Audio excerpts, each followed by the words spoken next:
There's a couple things there going. This one, what is this one? You're not picking that? This work? We're good to go? So I'm going to call this meeting of the Denville Township Board of Education meeting.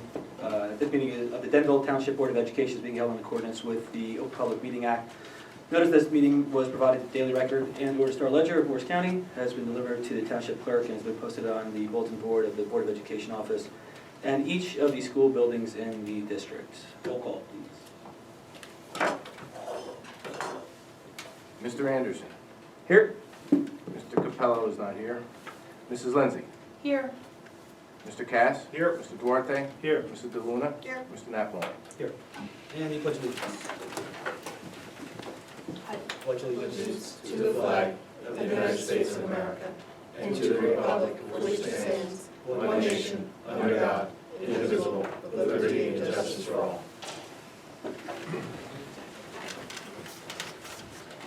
All right, so we'll do a couple things. We'll do the superintendent's and business administrators' comments first, then we'll do the agenda, resolutions. we'll do the resolutions after that. But we will have a special presentation for HIB and EBBRS. I guess that's between July of last year through December of last year. Correct. And that'll be at our next meeting, July 26th. Correct. So, Steve, what do you got for us?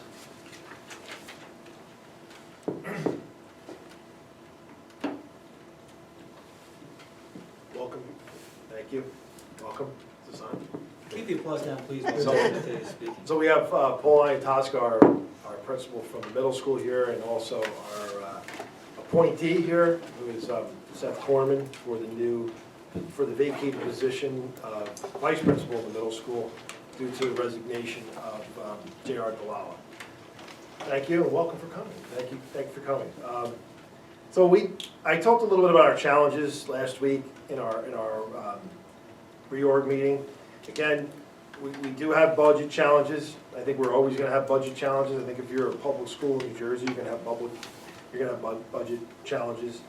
We also have these two items that we're going to leave on all of our agendas: the board office and the trailers. We have union contract challenges, obviously.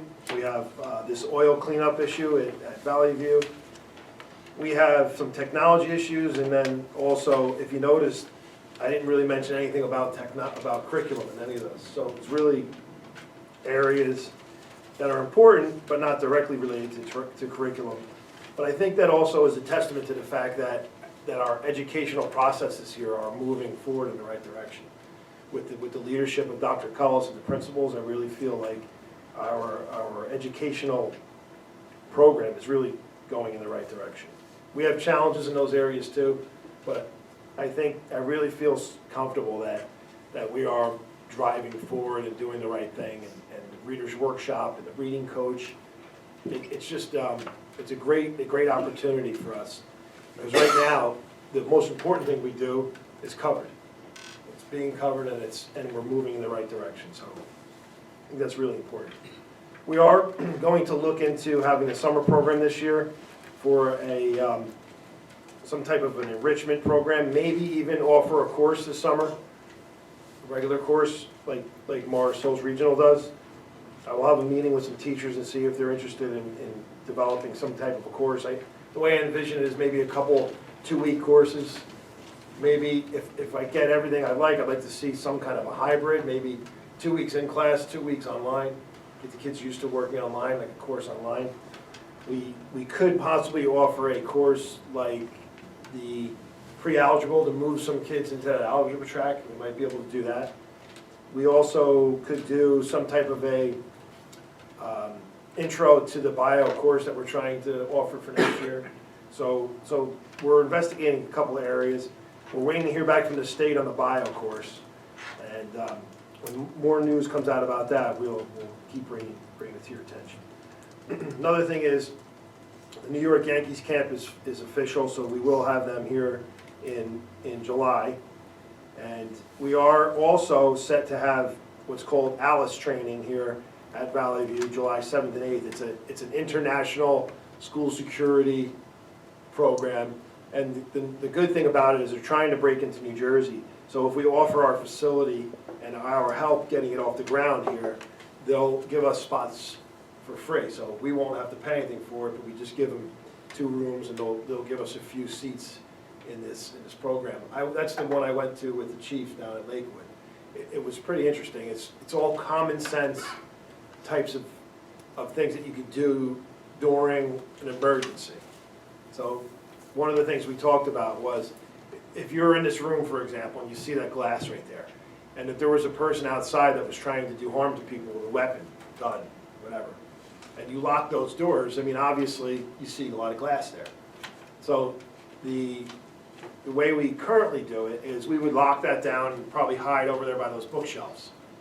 But obviously, if the person broke through, you'd be right there. So they're saying that you would, the Alice training teaches you to think a little bit, because right now, the teachers are trained not to think. They're trained to just lock down and hide, but they're not trained to do anything else after that. So it trains you to think a little bit, make some decisions, fortify the door, for example. Maybe, everybody gets together and they take the tables and they push it up against the door, something, instead of just sitting there.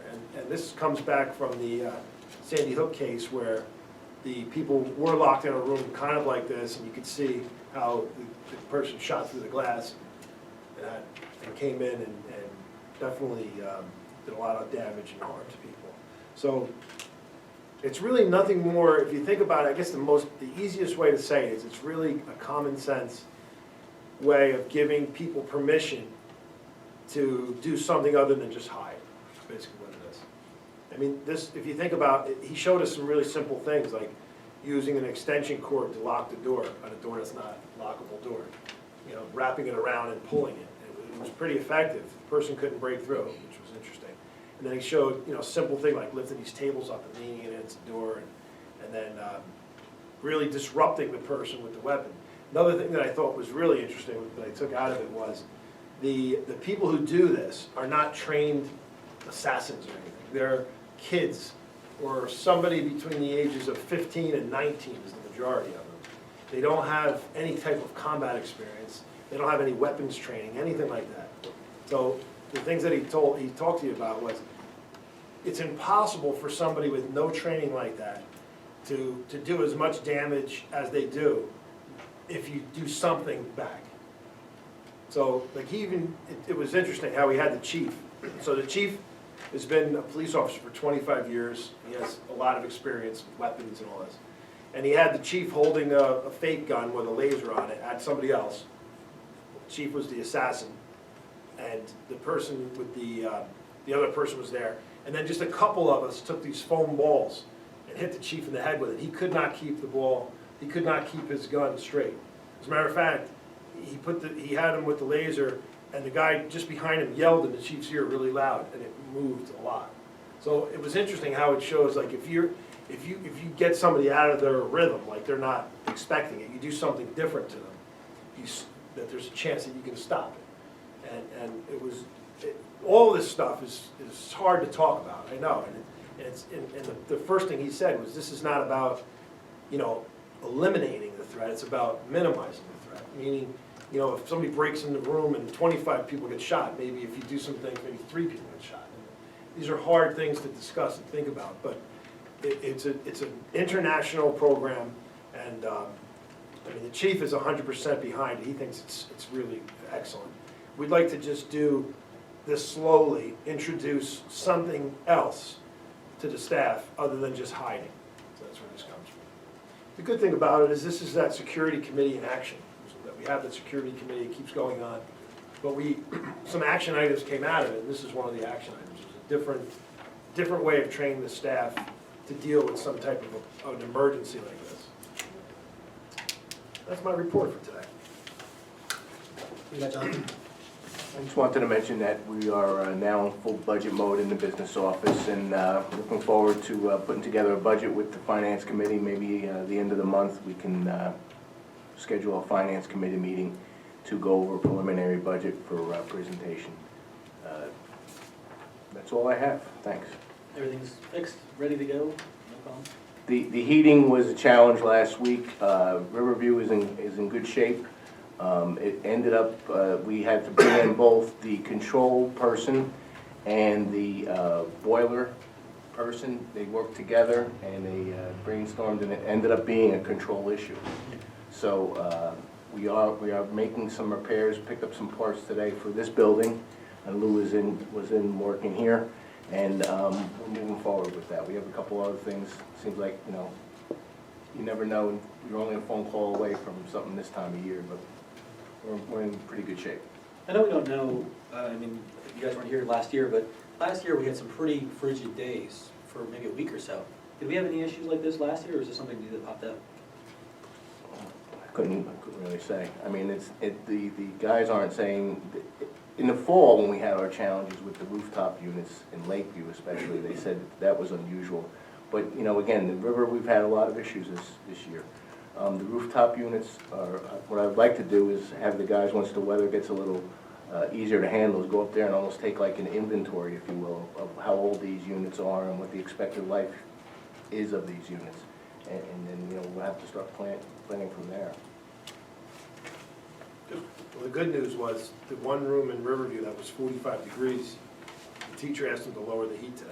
So that was a good news. So it was a problem with the controls, right? It was a problem with the controls. It ended up being controlled. And you got a good email too from the guy. Yeah, he did. The ATC guy, who was a controls vendor, who did most of the, they did all the controls in River and in Lake, said to the boiler vendor, make sure you don't bill the district for coming out and helping us out on Friday. If you're not gonna invoice anybody, invoice me, which you don't see too much anymore these days. So that was good. He's a good vendor. He's really tried to get this thing ironed out. So a lot of it is also the, you know, some of the units are repaired now and they're working for the first time. So, and or replaced. We replaced the fans at River, about 8 or 9 fans, exhaust fans too. So they're all at River over the break. You know, it might make sense, just because you're new, he's new, we're a lot of new, like partial windows, partial roof is kind of a common theme every single year. Like maybe even colors, you know, like a red, yellow, green, where you think these are brand spanking new and these are end of life. And whatever you think, just from our visual, because we don't know how complete we are. Right. That's a good idea, yeah. You know, like whether it be the window, some of them are real aged and some of them are new, and it just seems like we keep putting in the budget partial, and I never know how close we are. Or maybe by the time you get to the end, we're recycling Starting again. over, that's right. Well, I think that once, we have a draft LRFP. When we get the final LRFP, we will come up with what I've been saying is a priority matrix.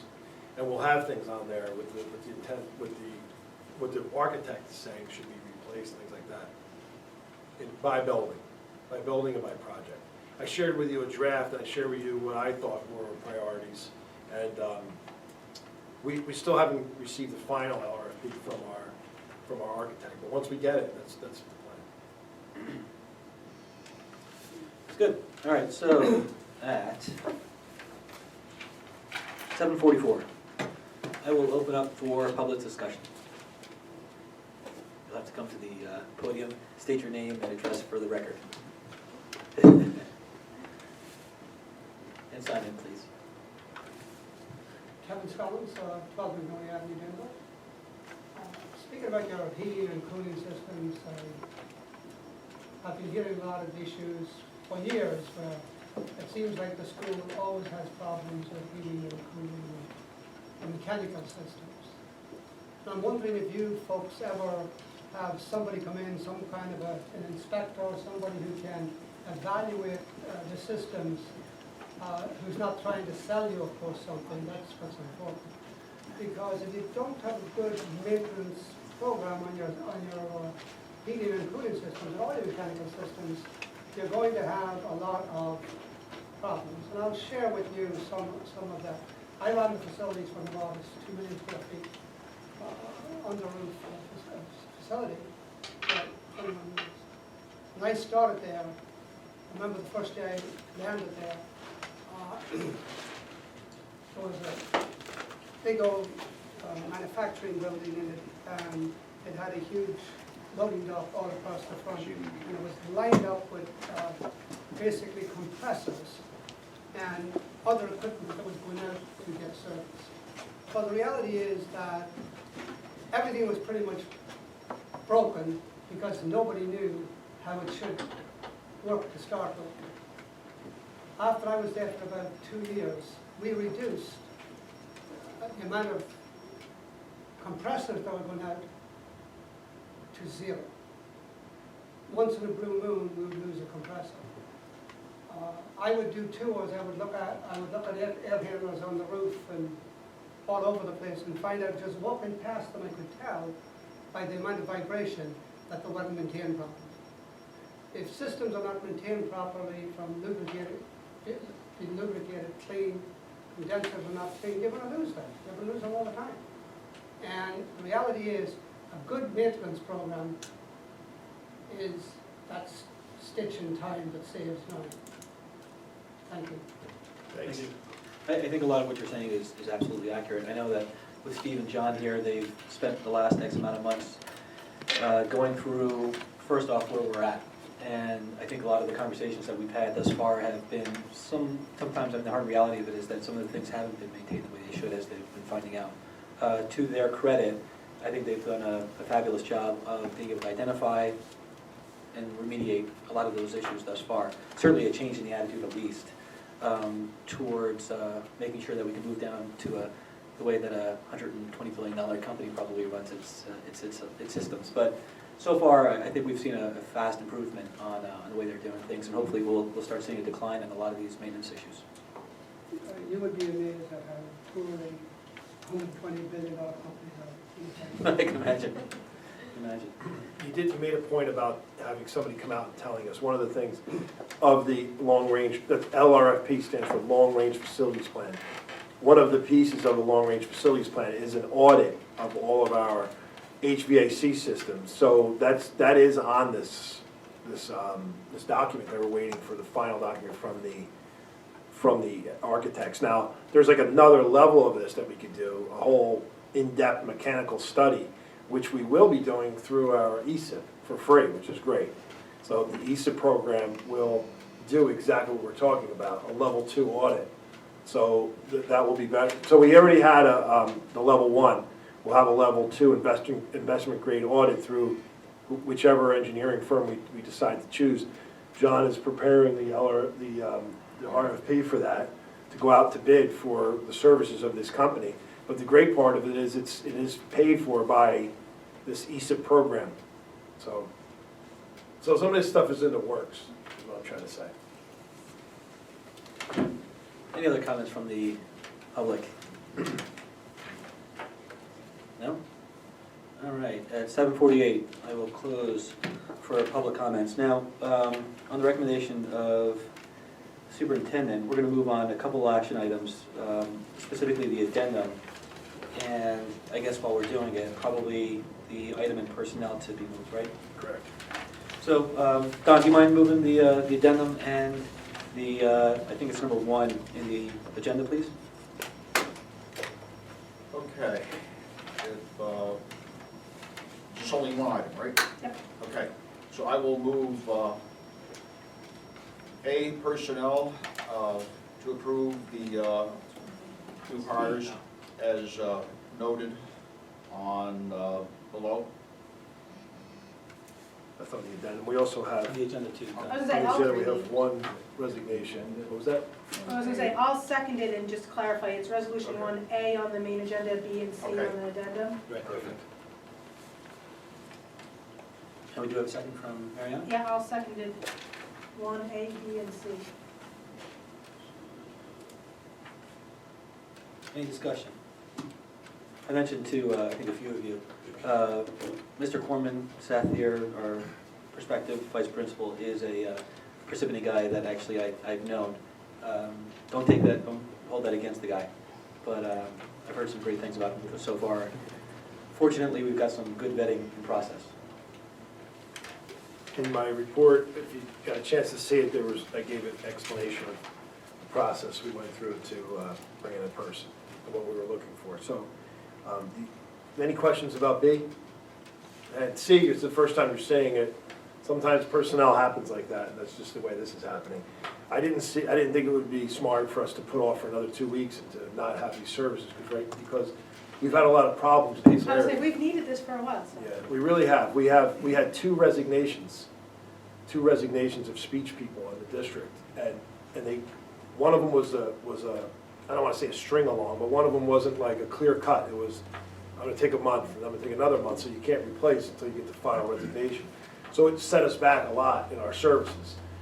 These children that get these services, it's in their plan. They have to be provided the services. So we're a little bit in arrears, I guess, of this. So this will help us get back to where we're supposed to be. And we have a real quality candidate here who does have a current job and have to give 60 days notice. So both candidates have to give 60 days notice, and they don't want to wait 2 more weeks to do that. So one of the points, that brings up something that, maybe we can talk about as we start moving towards the committees going forward, but I'd love to be able to see, as a HR guy, some plans or some work towards retention when we want to really keep those folks that we want to keep, considering the climate that I think we're going to be entering in, and working and developing those people even further. I know that you've got a great program, a leadership program that you just started last year, I think, right? In the last year? Yeah, well, I only started last year. And the last year? Yeah. It started like October. Yeah, there you go. That was So last year. that's something that's great, but definitely, I don't know, and we certainly don't need to talk about the idea of whether or not we should have been a retention, or should have been somebody we wanted to try and retain or not, but certainly thinking about that, considering again the climate that we're moving into with tenure becoming further off and maybe more competitiveness within the marketplace for teachers. Sure. Yeah, it would be bothersome for us to lose a person who made a lateral move with no other reasons, if that's what you mean. Like, if we had a teacher who left Denville to go to Rockaway Township for no other reason, that would be troublesome to me. If they're a teacher and they go become a vice principal, that's great for them. If they're a part-time teacher and they go get a full-time job, that's great too, something like that. If they live in Marlboro and they get a job, down by Marlboro, great. But you're right, that's something that I'm very aware of. This particular case has nothing to do with that. But it is something that I think about a lot, and it is something we as a whole need to think about, because I haven't had to deal with that in my past, where I have had to deal with that here. People turning down jobs, which I wasn't used to. I used to be able to I felt like I was being able to be more competitive. So we had a couple people already turned down jobs before they started. So those are the kinds of things, that's why I said, we have these challenges, and I know I spoke to the whole board about the contract negotiations is one of the biggest things you're going to do as a board. And if you want to stay competitive and not lose people and be able to steal people away from other places, which we want to do, these are all important, very important jobs for us. Any other comments from the board, other than mine? Just a quick question. For the speech language specialist, I know we had a contract I think we approved, right? Yes. So they're not going to overlap. In other words, that contract's going to end and she's going to start? Okay, so this is a lot. It's not as easy as that. Okay.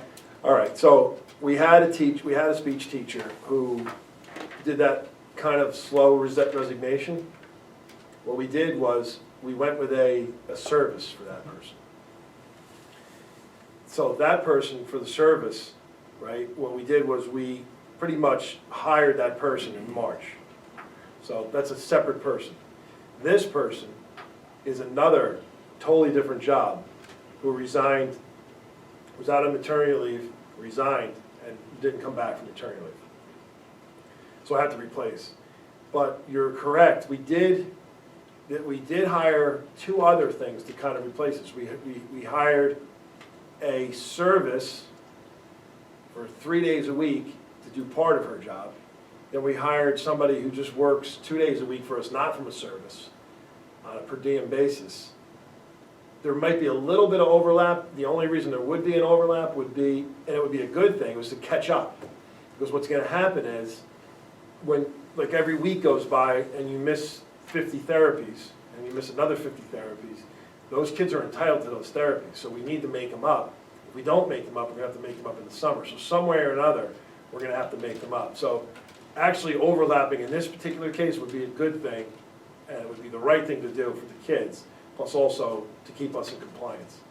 But this is one area where we had a couple problems. It wasn't just one problem, it was like two things, and they were moving targets. I think we finally clamped down this hire right here, and they're no longer moving, I hope, at least for the time being. Thank you. Any other questions, comments?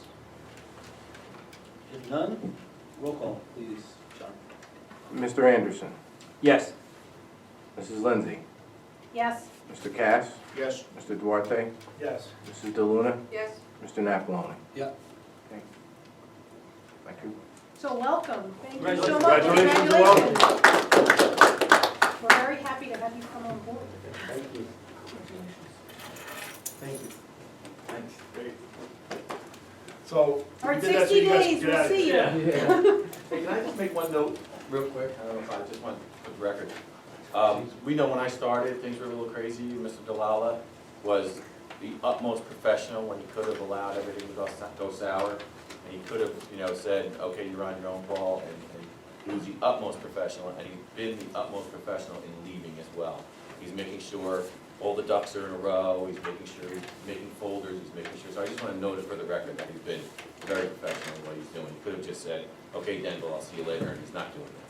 So I just think that just needs to be noted. I think that also, I know we had said something when we actually approved his resignation, which is sort of a silly thing to say. But he's done a great job, and I know that the district is probably better for having him here. All right. Thanks. Thanks, thanks, guys. Thank you. I do echo what Paul just said. I mean, he is a professional, and he hasn't once said, I won't be here then. It's all, whatever we gotta do for the team, so I'm very impressed with him. As a side note, I forgot to mention this, and the roll call just reminded me. Dino is unavailable, and he sent his regrets.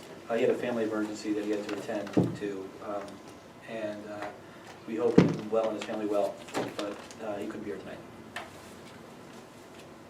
So, that being said, this used to be my job, and then Carlos' job when he was the new guy, and Mike, since you're the newest guy now, I will allow you to, if you will, please move, or if you may, talk about what we will do in our next meeting. So, under old business, let's see, we've got, Section 3. section 3, old business. Now, the agenda is wrong, right? We are not going to be taking action on this. We will- It got It changed says, from yeah, our draft. The hard copy says no now. Oh, there it is. Yeah. Okay. So you said Yeah, it's so the next meeting. At the next meeting, I'll be taking you through. I'll be taking you through old business. Sections A, B, and C. Some reports that we will receive, and minutes from some meetings. That's great. And we don't need a second because we're not voting on Sorry, it. that's awesome. See, here I thought that was part of the new changes, so we could be voting on minutes quicker. I thought it was intentional, the action item. Well, that wouldn't be fair to anybody. We have to make But sure we didn't that actually receive these reports. Yeah, well, we didn't receive the reports, but we did get the minutes. Yes. So, Mike, nice job on your first, at our next I'll meeting make motion. sure. Carlos, congratulations, you've now apparently graduated. And again, we haven't gone through committees yet. I don't know that we want to jump ahead, but maybe Don, if you want to take us through the next step, or the next stage. Well, we already did The action to be taken now, right? No, we've No, done we that did that already. already. We'll move on. So under that section right there, it'll be the next one. Number 5, no action to be taken. So we'll be moving at the next meeting, approve the following staff benefits for extra pay, for extra duty, retirement, sick and vacation pay, and/or reduction of pay, subject to salary adjustments with approval of a new contract, and salaries listed are prorated annual salaries. Thank you. And Mariana, if you don't mind, item B under instructional program. Okey-dokey. At the next meeting, I or someone else will be moving us through instruction and program, which we have workshops and the HIV and violence and vandalism report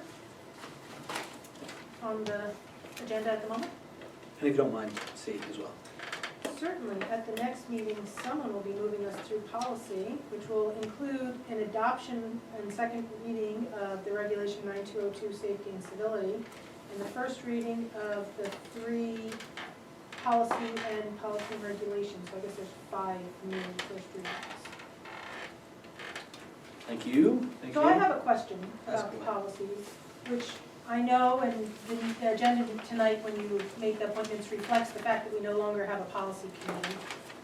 And in the past, we made sure that the policies moved through committee, so someone spoke about them. Before the next meeting, is there gonna be a committee to talk about these? At our next meeting or in general? Yeah, well, are you gonna do it as board of the whole, or are you gonna have a committee meet about them? So we didn't, it's not on the list, and I did agree with the fact that it wasn't on the list. I, for one, wasn't great or happy with the idea that we would have a committee. I like the idea of when we would discuss No, it. I don't mean that, I mean, it used to be like, policy, the 500 section is personnel, so the personnel committee would do it, or the 300s were curriculum, and I'm making this stuff up.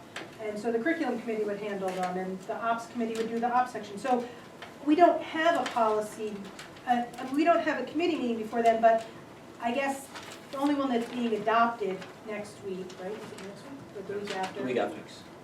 Is the regulation 9202, which we did, talk about last week. You know, I would assume, and Steve, jump in if you feel necessary, but I would assume that policies related to each particular area would hopefully be discussed within those particular committee meetings. Right, so these ones will get hit in the, I guess I'm just making sure that we don't need to talk to them as a whole group in the meeting 2 weeks. The first readings will be covered in the February meetings by whichever committee they fall under. So that would mean, if I'm getting you correctly, do you want to move, do you not want to do the first reading in January on these, or do you want to? Well, no, next 2 weeks from now, the next meeting, we can do the first reading, Right. but before we adopt them, we have a committee discuss them. I think we could do that, there's no problem. These 3 policies, especially the first 2, 5339 and 5330, because they were technical in nature, they went through our staff already, like the nurse and the special services. So they should go through the education committee, they're all 5s, they're students. And then, which wouldn't be a problem for me, it's totally fine. Okay, because I was reading through, and like the substance abuse, and there's some changes, actually. I think it's changes because some of the stuff came out of substance abuse and was put in student conduct and vice versa. Yeah, so it was some interesting changes, so I think, we should be, have a Sure. discussion about it. So what I can do is make sure that 5339, 5330, and 5600 go into Ed Committee. And 9202, I know, that really didn't fit anything, so we did that as a whole. Yeah, no, I know we did them as, and I know in the times when they didn't fit in any committee, we did them as a whole in the past, so I was just curious if these were fitting somewhere. I'm all for, certainly if you have any comments or questions or concerns, certainly now you, Mariana, I would say, I would always rather talk about it as a board in this type of situation. Well, if nobody else is ready to talk about it, we can talk about it next I time. read through them. I don't have it in front of me. Aha! Now, there was, But if you want, I can, I can, yeah, so you have access? there was a couple I things do not, that, but I download all my. I did too, they're in my there was a couple. iBooks. There's a complete You guys don't package use the right there. Wi-Fi? Should You don't be, use the Wi-Fi? I think that, We don't have access to it. I don't know if all the policies are in there, you can check it. That's crazy. That's, I'll email you the password. It's okay, you don't have to do it. I mean, it seems interesting to me that in times when we used to have to notify the police, we don't. And now we're gonna have staff making judgment calls. I mean, the substance abuse one in particular seemed interesting to me. It's funny, I was talking to someone today, and there's a couple things in there that jumped out at me that seemed odd. It seems odd that we're gonna have to send kids, if we suspect them of being under the influence, they're gonna have to have an evaluation. But if being under the influence doesn't impact their learning, they can stay in the school. That just seems odd to me. Whose judgment call is that? I mean, I assumed it's legally we have to, but to me, I wouldn't wanna, and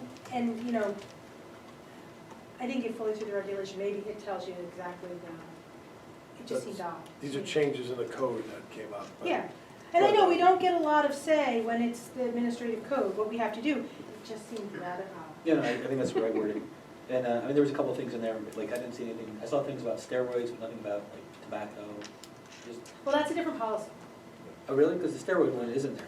Yeah, but There's a tobacco policy. there's a tobacco policy. It also does cover somebody asked me, it does cover those smokeless things. So the e-cigarettes with them? Oh, that's what I was asking. The smoke one, those puffy things, whatever they are, water ones. I know Parsippany had an issue with that just recently. Yeah, Which What is- was that? I said Parsippany just had something in the news about a 16-year-old who got, I don't know if suspended or what, but something happened with her. She was a 16-year-old girl. The mom seemed to be okay with the fact that she was using this. It was actually fighting that the school had kicked her out as a result of it, not the fact that she had been smoking anything. So I was, again, talking about it today, and I didn't see anything in there, so I'm glad it's in another policy. But I agree, Mariana, when I read through it. If the written report of the medical evaluation verifies that alcohol or other drugs do not interfere with the student's physical or mental ability to perform in school, the student shall be immediately returned to school. I mean, that just, You know what, that came from, that seems weird. where before you would put a kid out, there was a Wayne Hills decision, this happened, I don't know, 10 years ago, where a student was under the influence of thought to be under the influence of marijuana. And nobody kicked him out, nobody did anything about it. They said, he's okay. So he dies of heroin overdose like 2 or 3 days later.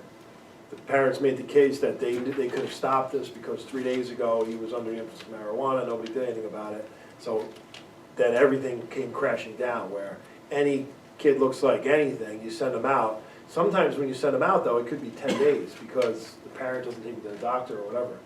So now what they're saying is, as long as he's not at that particular time being impacted by whatever substance he's on, that he should be readmitted back into school. It's tough because I know, and then, you know, I've had meetings across the table from parents that were totally okay with this kind of stuff too. So, you know, I mean, my feeling is, do the right thing for the kid. Let's make sure the kid is okay and safe. So if that means that we have to send a kid out for a drug screening, we're gonna do it. You're right, I feel exactly the same way you do. Well, it just seemed odd. I know. mean, you come back, it confirms that what you suspected was the person's on it, but as long as it doesn't interfere, That's it okay. just seems like weird wording. I know. Okay. I think that's the right word, odd. The others seem all right, the dyslexia and the code of conduct. Since we're talking about policy, one interesting thing that happened tonight, I know, I want to tell you, months ago, we had passed a policy in regards to the AED, the defibrillator machines that we have outside in each building and that sort of thing.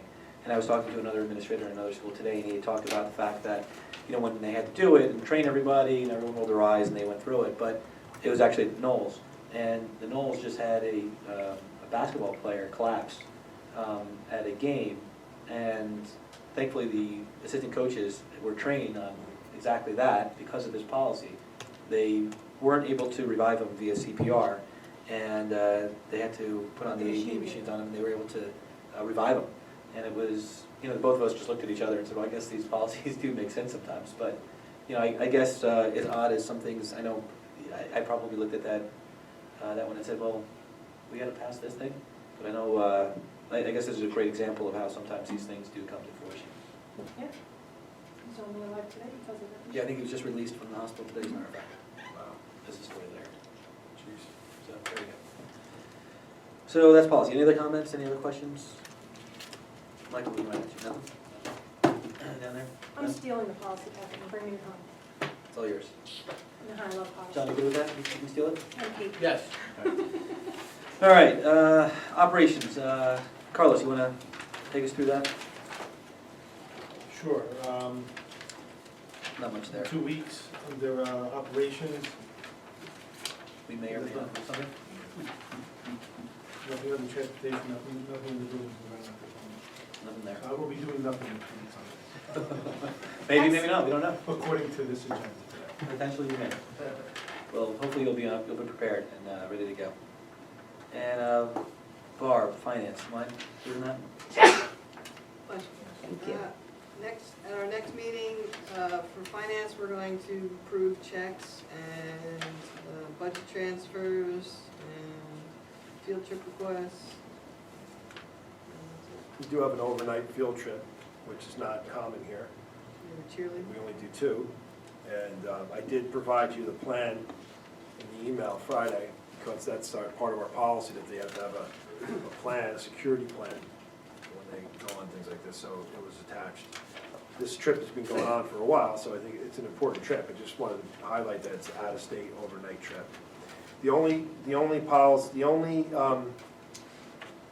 trips that this board is required to approve because of our policy is an overnight trip. Thank you for reminding me. I keep forgetting it because up until this past July, we always approved all of them. But you do still. You still We do. have them in there, but the only But one we you have. literally approved the whole list. Exactly. And Mariana, I think in one of your emails, you brought up an excellent point, which is this idea that, you know, a lot of times either things happen and then we having to vote on it, which is never ideal, or I guess theoretically it could be held up because we haven't voted on it, or, you know, something in between, or it's sort of rushed. But I'm guessing then, if it's a field trip, if it's a sporting event, do we have to vote on those things on a regular basis? You don't have to vote. The only thing, according to our policies, that you would have to vote on is an overnight field trip. But we give you the entire field trip list. We could switch it to the way I do the under $150 workshops, where you just get the list, but you don't approve them. It's not Right, part but of the because policy. it was a field trip list and because next meeting we have approved the attached field trip list, I'd forgotten, went back into that other way of thinking when we used to approve them all. And it's not just by our policy, but it must have changed because in my 10 years on the board, at one point, I didn't know about it, and then they made you approve every field trip. And I remember it was meeting after meeting, we remember having to say, please get the teachers in there, we're back, you know, Why is there a approving- baseball game here now? Yeah, Did they baseball just play game, this game? and they finally got to the point where they Yeah. put in all the sports for the whole season, Right. plus Yeah. in case you made it to the playoffs, in case if it was rained out, Right. and, you know, with all contingencies covered and approved. So it is a change, and I assume we didn't just change our policy, but legally we could no longer approve them all, and I keep forgetting.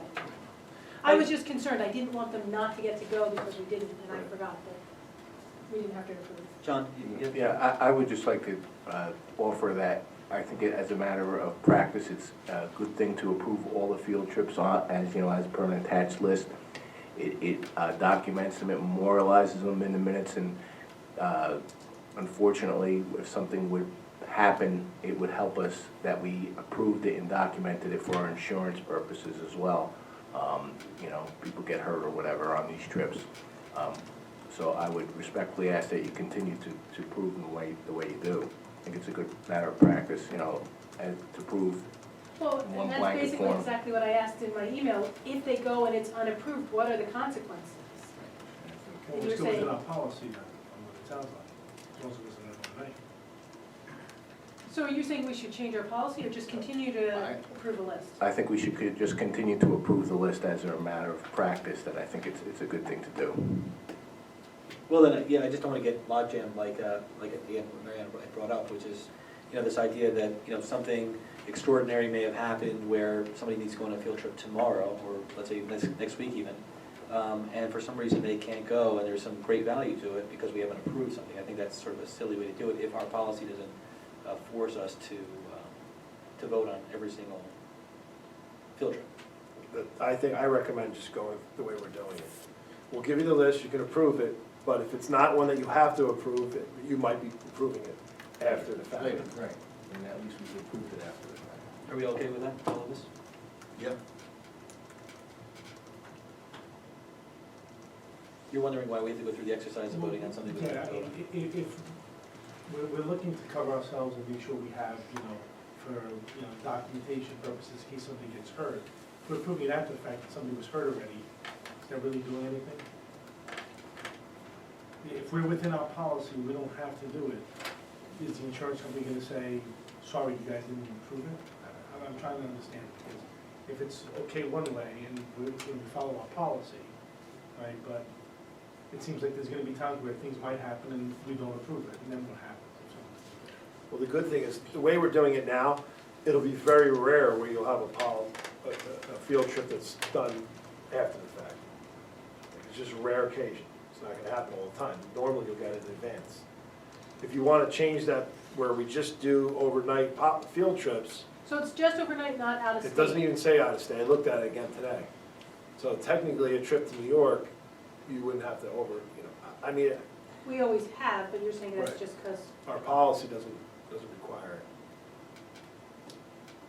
it. I wonder if we can include it within correspondence, sort of that correspondence, which we haven't seen in a while either, but the correspondence / field trip sort of thing, which we sort of did in a roundabout way anyway, where it can be sort of a informative type of thing as opposed to, we approve that sort of, that we've been informed as opposed to voting on it actually happening. Does that yeah, make so sense? we're aware that it's happening. Right.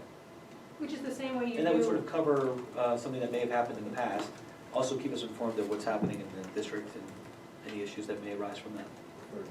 I mean, what we could do, probably the right way to do it, is to put this through a committee. So why don't we put that policy through the finance committee, and we can discuss it in the committee, if they want to make those changes. Works for me? I mean, I personally am good with the way it is, but if it's a debate, you might as well put it in the committee. No, I don't think it's I bad. think if we have the policy a certain way, then we either follow it, or we change the policy to match what we're doing in practice. Well, you can approve whatever you want. Like, I could approve everything if I wanted to, right? I have to approve certain things.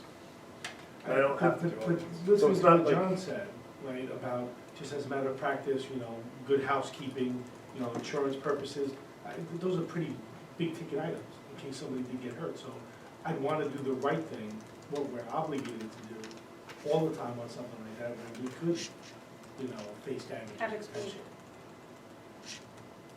Well, it definitely bears the need then to discuss a little bit further. Maybe nothing will change out of it, maybe we keep the status quo as we go forward, and discuss it as we get into maybe finance to see if there is a need or legitimate need to vote on everything, or to vote on nothing unless it is an overnight travel.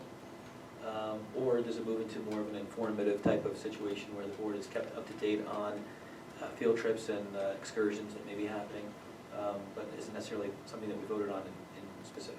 well, one of the reasons why, when I first got here, you were voting for every workshop, even free workshops. The problem with that was, sometimes a teacher would come on Friday saying, oh, wow, I got this opportunity to go to this free workshop, and I would have to get it board approved, But with even all due though- respect, even though you don't have to. Nothing's actually free. right, even though you don't have to. Well, it doesn't come from the PD budget, you still have to get somebody to backfill for the classroom, so it's never really free.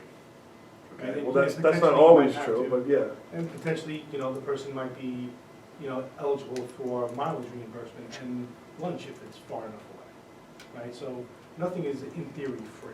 Well, that's not necessarily true, but okay, like, for example, if I go to something, you don't pay a sub for me. If I go to For MHRD, you. things like that. If John goes to something, if the principal goes to something, if a guidance counselor, there are a lot of people that can go to things without any cost.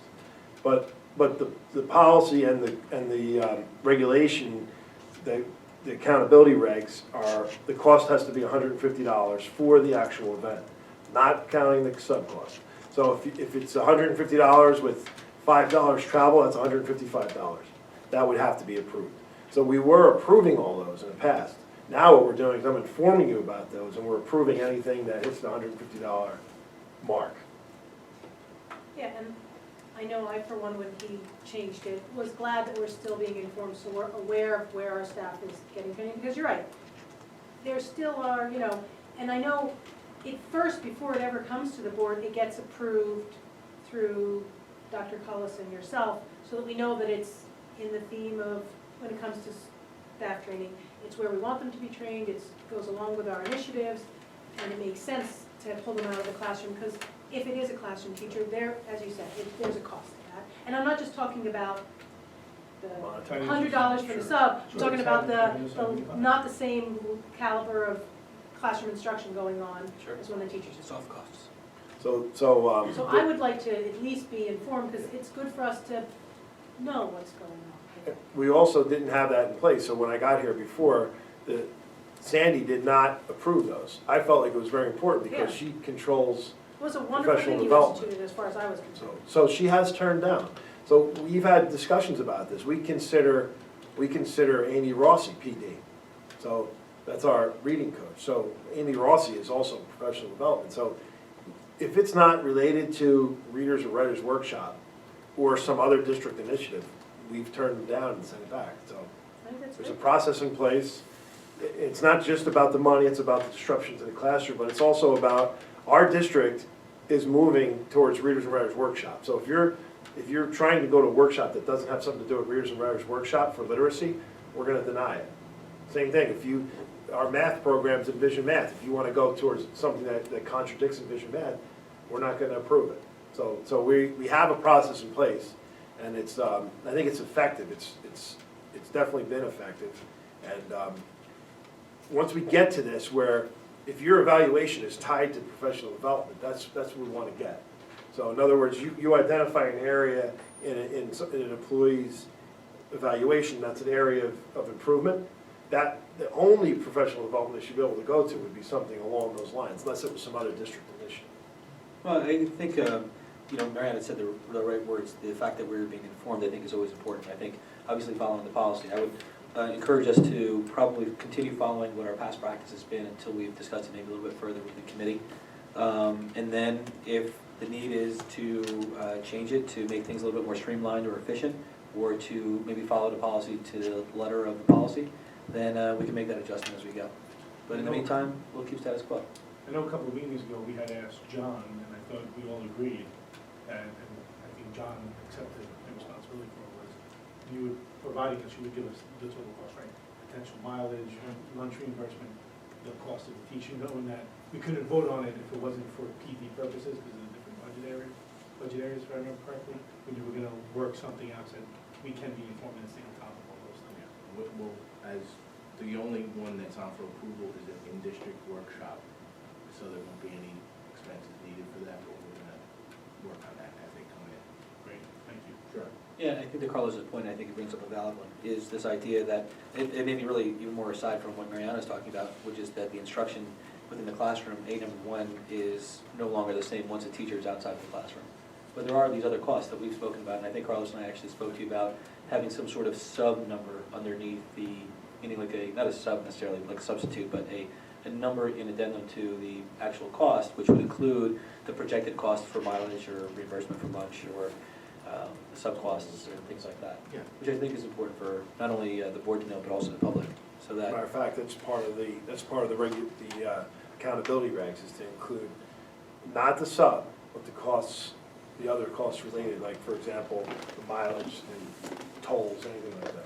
So we've already discussed that, and the teachers are responsible for giving, whoever the staff member, doesn't have to be a teacher, is responsible for giving that to us. If they don't give that piece of it, then they won't be eligible for that type of reimbursement. In the meantime, I'll get involved in this too, check them out, just to make sure that they don't get held up too much in the beginning. Yeah, I think that, you know, Deny anybody just because they didn't put their Yeah. tolls in or 31 cents a mile, and so we'll look. We're definitely gonna do that, and I noticed that this one was on here, but it didn't have, again, it was a different type of workshop. and those sort of secondary costs, or I guess even tertiary costs, those costs don't necessarily fall within PD, right? So the PD budget may be hit by the $150 for a particular workshop, but those extra costs would fall out of our different category? Not anymore. Now that everything falls under travel. Any kind of out-of-district PD, it all goes under the travel account. But it's outside of Including the PD. sub? Not including the Not sub, including no, the because the sub. sub is different. So the sub normally is, that's an instructional cost. But as far as your mileage, your registration, and there's really not much other than that, reimbursement for maybe parking and tolls. You don't get meals on one-day trips. So it won't be difficult, you know what I mean? I can just make err on the side of, I'll put a couple bucks in there higher. I'm not sure if they're going to Newark, if they're gonna have to pay parking or something.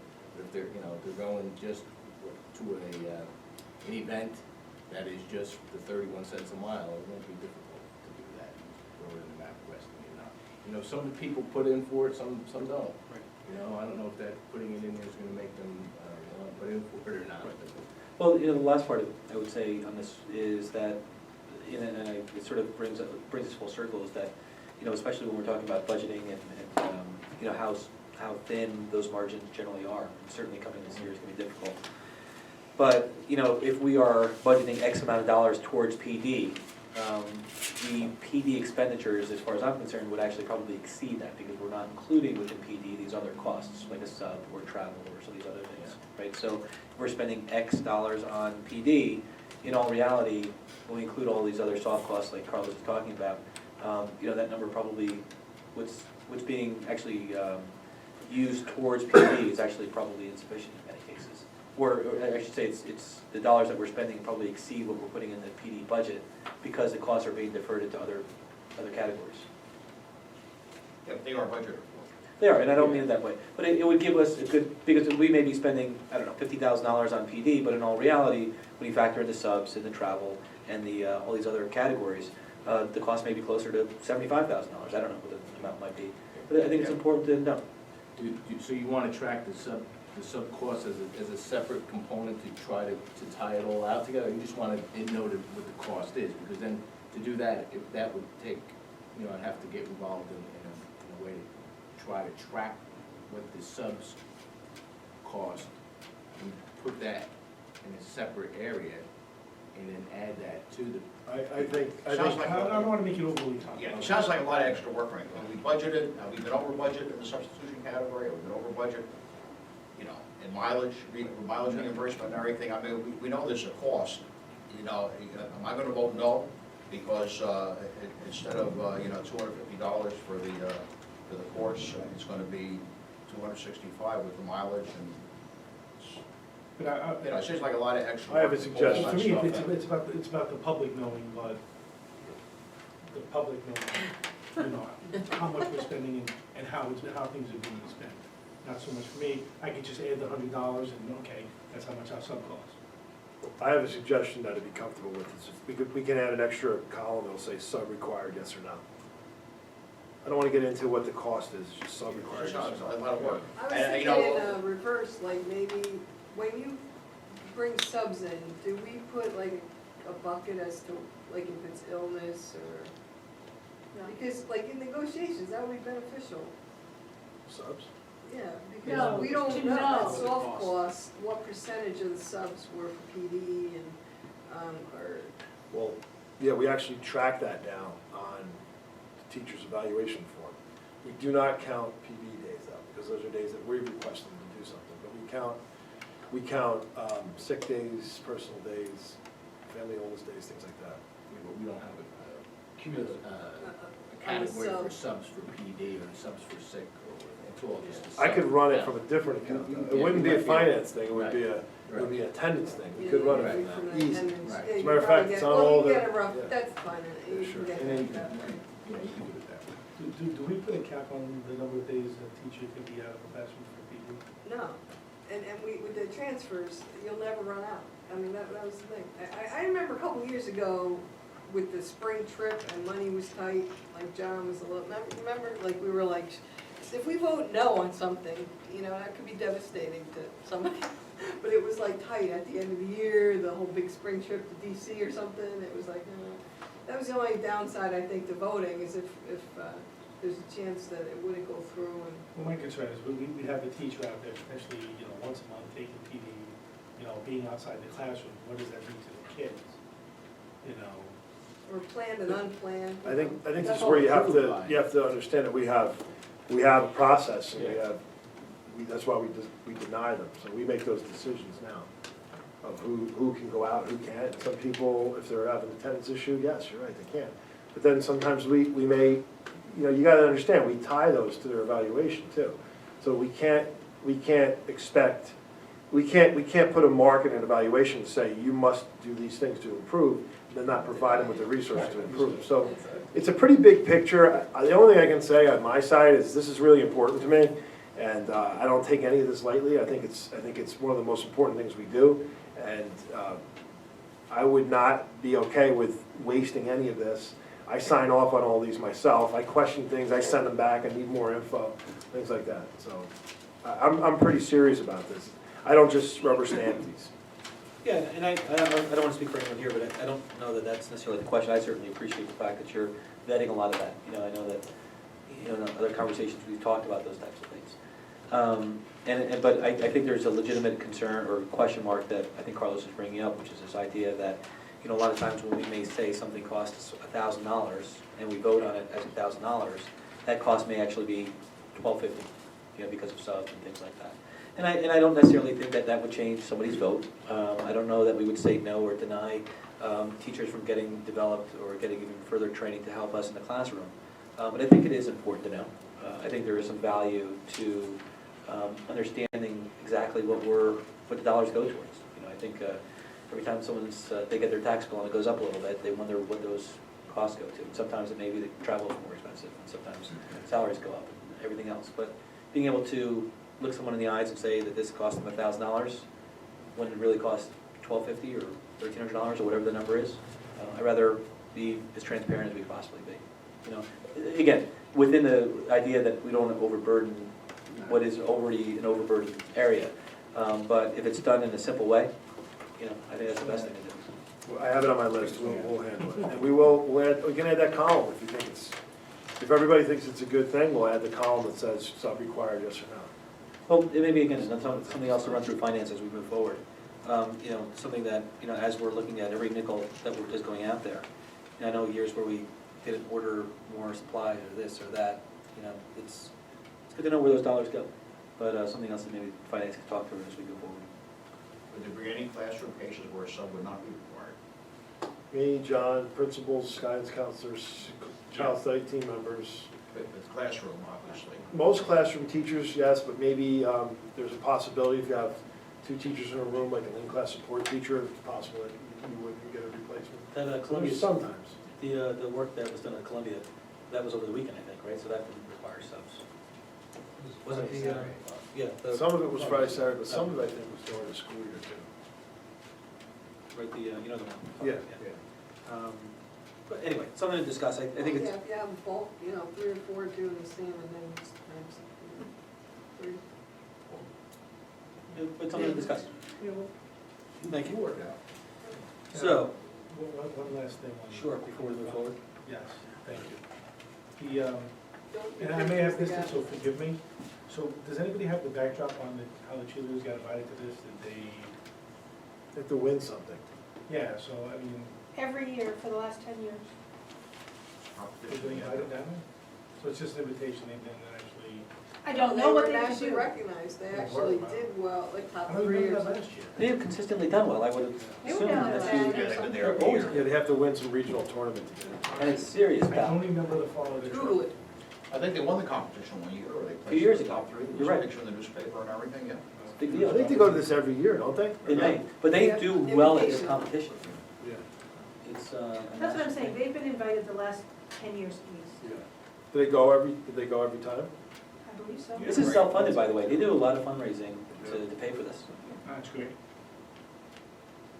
We still have to approve it. I It's still, an I still, overdue. I didn't remember it from last year. I apologize. No, I'm pretty sure.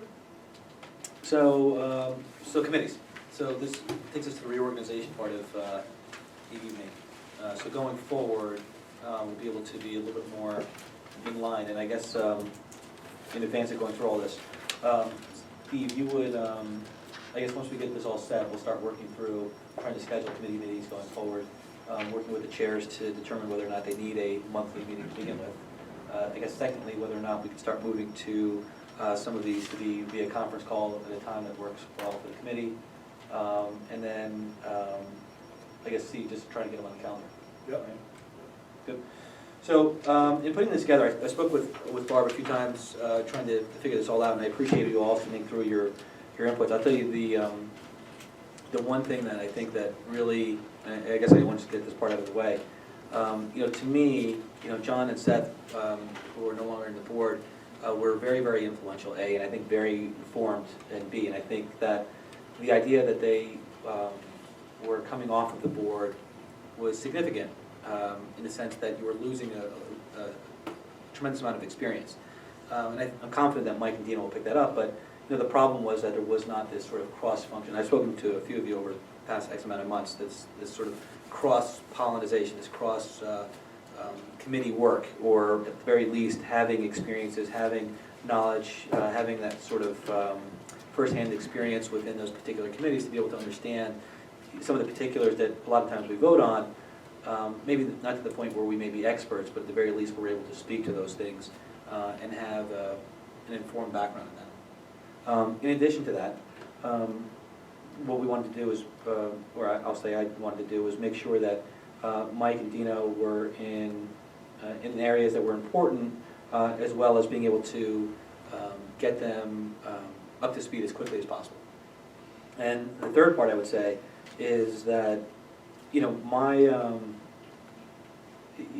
I think my plan or my hope would be that this would be a rotating type of situation where, you know, somebody on this committee today, and sometime in the near future, would be on another committee, and then so on and so on and so on, so that we can make these guys' lives as miserable as possible, number one, by switching everything. But I guess more importantly, making sure that everyone has a real good sense of what's happening on an annual basis, maybe even sooner, because education is changing so often. You know, having served on curriculum or personnel, you know, 3 years ago, probably has no practical experience or minimal practical experience today because it's changed so much. I don't know if you guys agree or not, but I think it's important that we get as much exposure as possible as board members, so that as we are voting and making decisions on monetary issues or curricular issues or extracurricular issues or whatever the case may be, you know, we have some practical experiences in those areas and firsthand knowledge via committee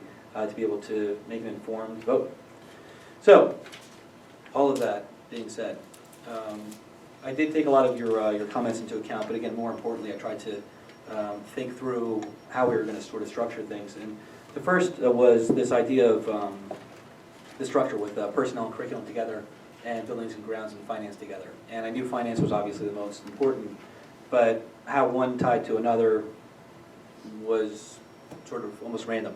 As important as finance was to buildings and grounds, it probably was just as important to curriculum and personnel and so on. And I know Barb and I sort of went through that a lot to say that it didn't matter really what we put finance with. It was equally as important. I know when sitting in curriculum, a lot of times we sat through this this issue of wanting something and or needing something, and somehow it wasn't included in the budget, which was always a big deal. So, in going through and deciding how to best framework this, really the way I looked at it was by putting the finance committee and the personnel committees together, the curriculum committee and the buildings and grounds together, and the last part of that was that this tied into a lot of what sort of Carlos had discussed in our last meeting in regards to technology. This idea that our technology committee could be hopefully absorbed within the infrastructural component, which is the sort of the buildings and grounds, and then the software side of it, which would be sort of the curriculum side of it. So I'm hoping that technology would be incorporated within the next 4 months, 5 months, something like that. We can revisit it, and then as a board, make a decision about whether or not we want to abandon it as a formal committee, or move to it, or continue it down that path. So let me start with technology. I wanted to include Dino, he's not here though, with Dino being the chair, with Carlos and with Barb being on the technology committee.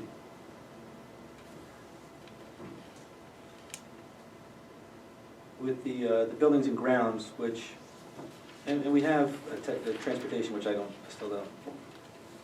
It's Three just a- operations with a subset. It's really, Yeah. you're assigning an operations committee and you can assign them all the same. So, and that's what we're gonna do. So for buildings and grounds and for curriculum, it's gonna be Carlos, Mike, and Mariana, with Carlos being the chair for buildings and grounds. Mariana, if you could continue with curriculum. So, I don't understand, when you Okay. say buildings and grounds with instruction and program, it will meet at the same time the way, The way you used to with Finance. personnel and instruction. Just the same way that personnel and instruction would be. I don't see the time, but that's not my call, so sure. With finance, would be Barb, Dino, and Don, and personnel, Don, Dino, and Barb, with Don being the chair for personnel, Barb being the chair for finance. I think it's the buildings and grounds. I'm gonna be on a couple of the subcommittees, not the formal committees. And for transportation, I guess as it being a subcommittee, again, would be Mike, Mariana, and Carlos.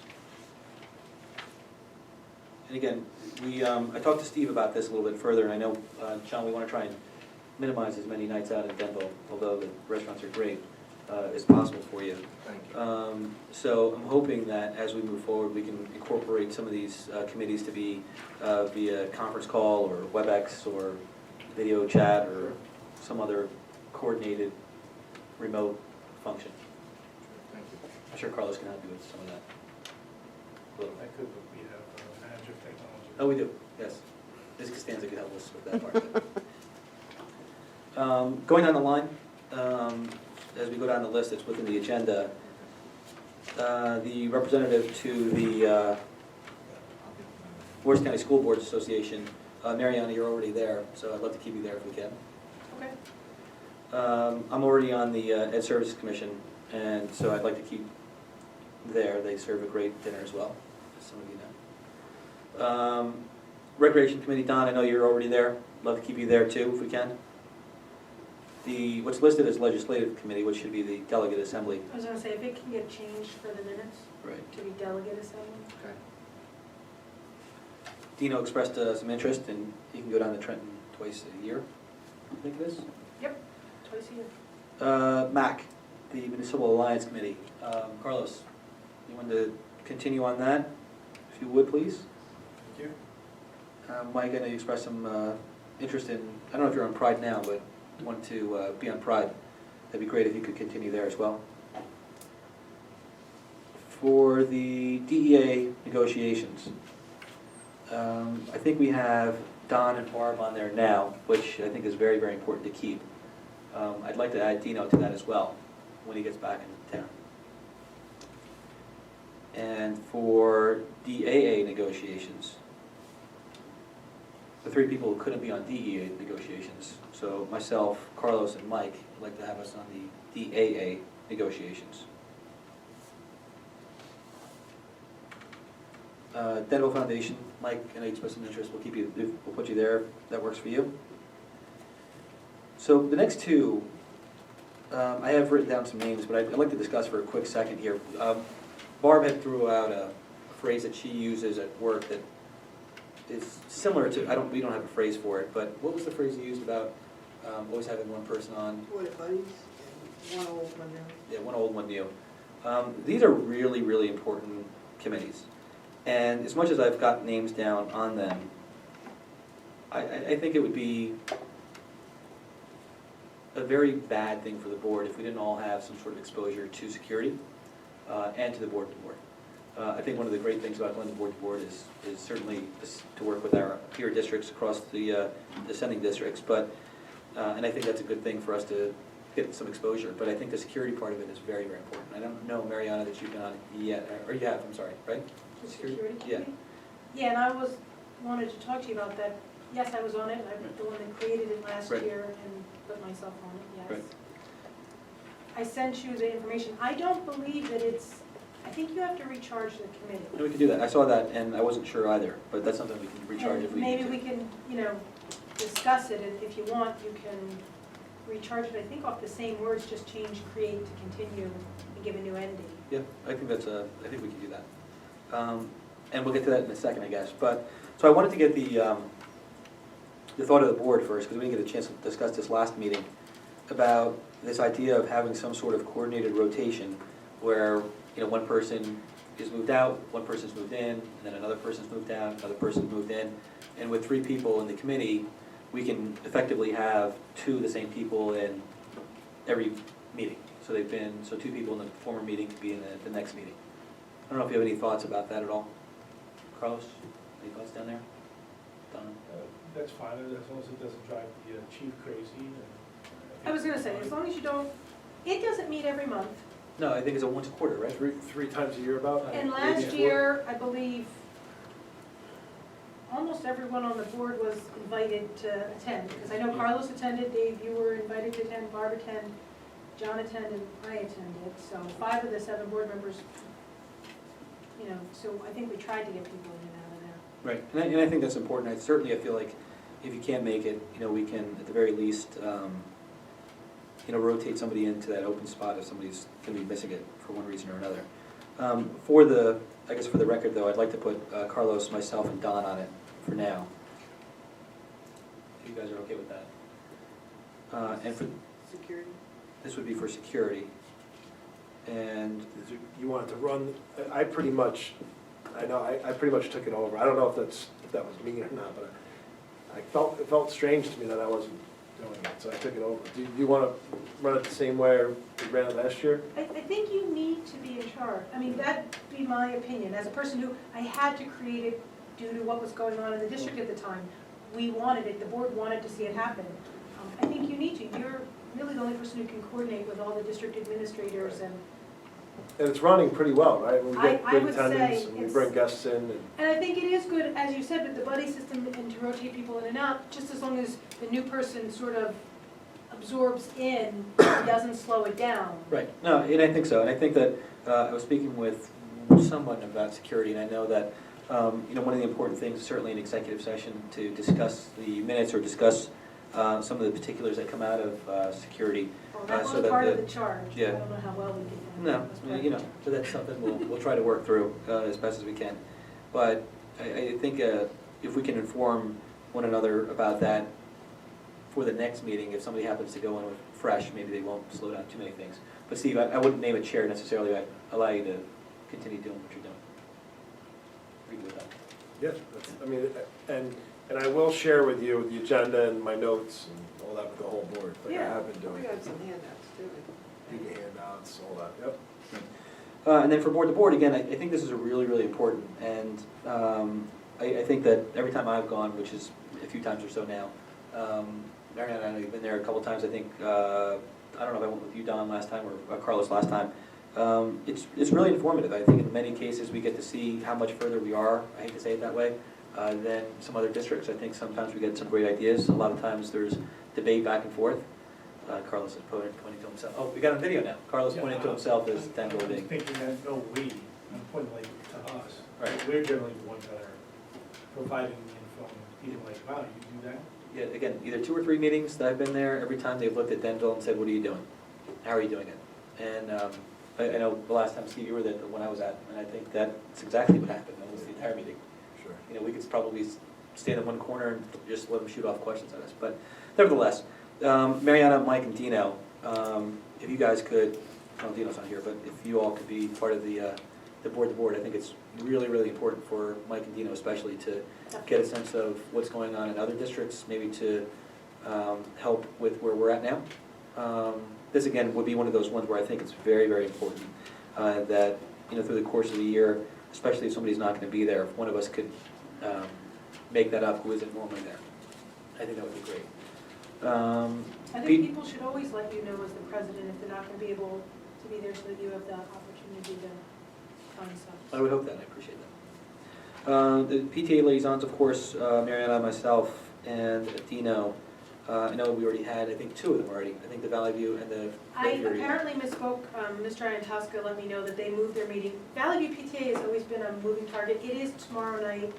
I'll reach out to Dino, and if he's not. He's not gonna be there. He's not in town. I will cover for him tomorrow night and let them know that it'll be him and ask them to provide the upcoming dates. Right. And so, and then Riverview, I know is the 17th, which I'll be at. And I know a lot of times in the past we've done subs, right? We've talked about who might be a sub from one committee or another. I don't know that that's necessarily as important. I think generally speaking, we have some pretty good communication where someone can go if another person is missing, or at least offer it up to the rest of the board. So if we can continue in the spirit of doing what's right for the district, of making mention to myself as well as to your peers on the board, whether or not you're not going to be able to attend a committee meeting, especially I guess inside or outside the district. That way we can get some coverage and or give someone else the opportunity to experience what's happening. Yes, I would agree. I think, especially in the spirit of you want more people to have a greater understanding over more committees, if people know they're not going to be there, if you give either the chair, and I don't know what you're comfortable with, the chair or the board president, the opportunity to find a sub.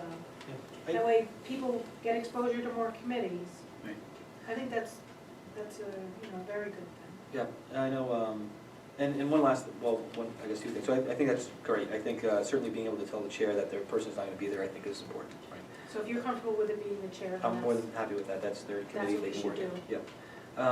And then I would hope that the chair, we certainly don't want to have a committee of one. I was saying, I always Yeah. felt strongly that a committee of one is not a committee. But if we can have the chair reach out to whomever, the rest of the board, in advance, in the event that somebody couldn't attend, that would be an important thing to do. The other thing I'd like to ask, and I know, Mariana, you had brought this up in our, I think, I want to tell you, our last meeting of last year in regards to minutes and committee reports. And this is the pot calling the kettle black a little bit, but, you know, this is a situation where, again, I think as informed the board as we can be, the better board will be. And so what I'd like is, although we are sending out our minutes on a regular basis after these meetings, I'd like for us to be able to either read those meetings during your section or at least discuss them. And certainly have the opportunity for everyone else to ask questions during that time as well. So be prepared to go over your minutes during your section as well. You want it during the section or at the No, committee reports at the end of the? No, I think that gets lost there, especially if we're going to be voting on some of those things. So I think that, you know, if in your meeting, Mariana, you are discussing a program and we happen to be voting on it, I think that's a perfect time to be able to discuss it and give your. Well, I felt your like two we cents. always, I thought that was our strength, actually, that when it was on the agenda, we would say we discussed it in committee. Right. It was the stuff that wasn't necessarily on the agenda that was more of a weakness, I always felt. Right. Are you planning on doing these discussions at the work session or the regular meeting? I guess it depends on when the committee meeting is going to fall. Well, it should fall right Maybe before the before- work should session. be before the work If that's the case, then I'd rather do it during the work session. Here, that would be good. And then we vetted everything out, and then we come in and go the next one. That could be a 45-minute meeting. Outside of. Can I update this group here on a couple things? Yeah, of course. It's related to committee. So those of you that were on these committees, please take down these times. I did include it too, but I'd like to go over it again. So DEA negotiations, next meeting is February 3rd, 4 PM to 11 PM in the board office. That's February 3rd, 4 PM to 11 PM in the board office. DAA is 7 PM in the board office on 1/20. So January 20th, 7 PM in the board office. Security Committee is February 17th, 5:30 PM at Riverview. What's the date, I'm sorry? Which one? Security? February, yes. 17th. February 17th, 5:30 PM at Riverview. And board to board, the next meeting is March 2nd, 7:30 PM at Morris Knolls High School Board Office. Isn't that conference room they have, right? In the- Yeah. Yeah, the downstairs there. They do a nice job with the dinner, by the way. I don't care about the dinner, but I like it best when it's at Morris Knolls. Yeah, well, I That's think- convenient. Very It's much closer so. for you? Yeah, well, when we've gone to the other districts, it's a bigger hut. So, everybody got that? It's still every time I put that on that chart that you get every Friday, but just to get it out there so you're aware of it. Good, questions, comments about your, Steve, anything?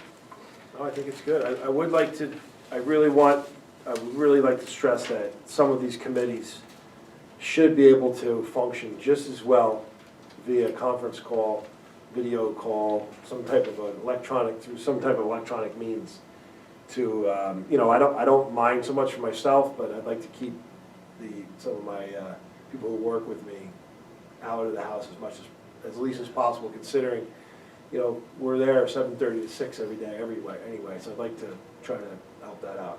And in the past, some of these meetings, or some of the committees, I know prior to maybe the last 2 years or so, some of them weren't even on a monthly schedule. I know the curriculum was fairly clockwork-ish. I'm looking 10 at you. years curriculum has been every But some month. of them The rest of them. were as needed, or, you know, maybe during the summer, the finance committee wasn't as necessary. Well, and if it helps, I mean, some of them used to meet a lot earlier in the day than they do now. I mean, sort of more on the end of your workday. And I mean, if you have committee members that can do that, and that helps. Yeah. If we do stuff via conference call, 5 o'clock, it's not an issue. 5 o'clock PM is good? 5 Better than at 8 o'clock Friday morning? Yes. Yes. Okay. Or 7 o'clock Friday morning? Or 7 o'clock in the morning on a conference call? 6 a.m., Friday. 7 AM will work. 7 AM is good for some of you, or no? That's fine with me, too. I mean, I would rather you actually I have great time early in the morning, so 7 a.m. is perfect for me. And Don, if you're on a committee that does a conference call and you'd rather come in, you could come in. Yeah. Like if it's, You're doing it from the office? Yeah, we do it from the office. I can come in. do you do, like if we did a 7 AM conference call for finance, say, how would that work out for you? The other people are available at 7 AM. The two of you guys would call in, right? Or is that a Barbara, I mean, I'm just trying to think of this Yeah, out. I don't know if it's conducive to, you know. We could do a 5 PM conference call too. No, I get it. To me, I'm still We can like, do it 5 AM. like with the books, I I don't know, haven't like seen you it. wouldn't do negotiations over the phone, so I don't know. No, this is like It'd be your finance. guys' call, if you think you can do something remote. Doing that a lot, every day, I don't know how effective it is, you know. They can't see if I'm really paying attention. Oh, you hope you're paying People are, attention, no, you're you know, chatting. IMing and, there's meetings today, so you have the guy talking to you, and then 2 different IMs, like Texas, and you know, what do you think? What do you think? Oh, bullshit, yeah. There's a video. It's like the new world, I don't know how it's effective it is. I think that, you know, one of the biggest problems that I always find in education, and I certainly don't want to slow it down, is this idea of not moving at the speed of maybe even the way the business works. And you just hit the nail on the head. Everything is via conference or WebEx and that sort of thing. And sometimes it is effective when it needs to be, and sometimes it's ineffective when you can be sort of a, you know, multitasking and doing that. I know for these committees though, especially, you know, finance and that sort of thing, it would be a fairly involved type of conversation, not to talk you into anything. But some of these other ones, I know that person always started going down that road. You know, I would allow or leave it up to you guys in terms of being able to do it the way you want to do it, but I would imagine that you guys are fairly proficient in WebExing or video conference sorts of things where you can do it sort of in person, you know. But that being said, you know, it's time for us to sort of evolve as well, and that includes not necessarily being static in the way we were in our committees, as far as my opinion goes, and the way we go about conducting these committees, speaking about them, informing each other about them. I think we should be sort of progressing as well. So hopefully, Steve, as you sort of start coordinating some of these dates and times, you can work with them to come up with the best solution in regards to being efficient for not just your time and their time, but, you know, the folks like John and Sandy's time as well. Yeah, and, I mean, the technology committee, I'd like to use some technology. That's the last time. Right? Carlos is on board with that. I'm all for it. Yeah. And just, I know I said this earlier, but just as a reminder, just to make note, I do want to try to revisit this within the next, I don't know, again, 4 months or so, technology. And if it's needed and we need to keep it, then we'll keep it. If we don't feel like we need to keep it and we can move on, then we will do that. I think I spoke with Cindy about it, and she feels pretty confident that it's something we need right now, but that it's something that could go away. I think we're gonna get over the hump. It's really mostly gonna be an informative thing. In other words, give you the information of our status, explain what's going on, and then you can report it to the board, so it's just not part of the finance committee for right now. But I think it could evolve into that. I don't think it would be a problem. Right. And then, I think that's all we got as far as committees go. So do you think at the next meeting you'll charge the, Oh, you know what, that's a very good Or do point. you want me I was to- just thinking about it now. I would be happy to accept the motion now if you want to do it, even if we don't necessarily need to, but if it's smart to. I think, Mariana, if you want to introduce that, I'd allow it to be voted on today.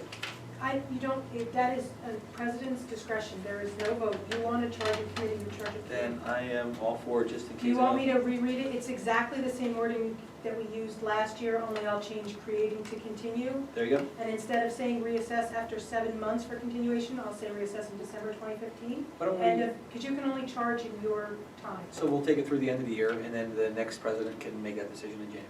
Does that make sense? That's my understanding. The board can go around the president and charge a committee if you have a majority, but if the president wants to do it, it's their. Yeah, no, I think it's great. I don't know, do we need to read it Why don't we into? just memorialize it and we'll all vote on it, and this way it's not just coming from the president, it's coming from the full board. That's fine too. Like you just mentioned, and this way we don't have to revisit it every year, it's just. Well, no, we'd have to change our bylaws if you don't want to revisit it every year. But we could also pull it out of the board, and have it be, it could be a superintendent's committee with some board members on it. But it's not a board committee. I think it's not gonna make a difference, because I'm running it anyway. No, the only thing I would say against that is, I want to think about when you're not here, right? Keeping it going. And I want to keep it going from a board's perspective to ensure that the board has that seat at the table. And I don't know if you'll ever go rogue, that's not my point, but at some Go point, rogue? yeah, I like that. some superintendent may say, you know And not what? just keep us seated, well, yeah, you're right, there's that too, but, I mean, the board values and puts importance on this, so. Certainly, I think it's very, very important, and no offense to you, you can run it the way you wanna run it. I'd like to continue charging it from our side again to ensure the fact that in the future, the board can have that seat at the table. And maybe that's a little self-serving for us now, and maybe in the future, but I think it's a smart thing to do. In addition to that, I think it's very, very smart that you're running those meetings and sort of keeping that agenda, and I'd like to continue that as well. No, I think what you're saying makes a lot of sense. If you keep it on this list, it'll always be there.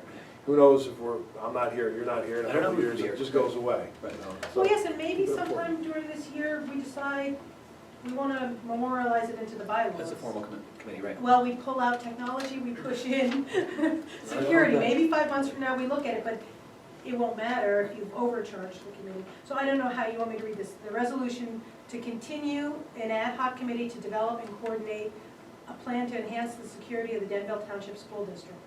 Whereas ensuring the safety of our students and staff is a critical component of our educational mission. Whereas the board, administrators, transportation coordinator, head of maintenance, Denville Police, and Denville Fire Department are all integral parts of providing and maintaining a safe environment for students and staff. Whereas a coordinated effort is needed to review the various aspects of the security plan with identified stakeholders, therefore be it resolved that an ad hoc committee be continued and charged with reviewing the current plans and identifying additional concerns and improvements for consideration as the Denville Township Schools enhance the security for students and staff. Be it further resolved that activity of this committee shall be reported out to the board in executive session after each meeting and be reassessed in December 2015 for continuation as an ad hoc committee. As read, do we need to do anything else with that? John? Well, so you offering this as a formal resolution? It is my understanding that he can charge the committee as said without a formal resolution. Is that correct? Would you like, Mr. Duarte said, have the whole board vote on it? I like the idea of the entire board voting on it, because I think we should all stand behind it. Okay, so I move as a motion to create this committee. Okay. I'll second. Thank you, Mr. Duarte. So it is as read by Mariana. And I can send that to you. Would you please? So you can have it electronically instead of me didn't handing this to you and you You have to didn't write type all it that in. down? It's what I She sent it to emailed. me so I can get it. I just changed 3 words, so I could give you this. Oh, yeah, one. that's fine. I changed create to continue, That's perfect. and after 7 months to December 25th. So the motion's been made, it has been seconded. Do we have any comments, questions, concerns, thoughts? Mrs. Lindsay and Mr. Duarte, right? Yes. No? So if we can, please roll call.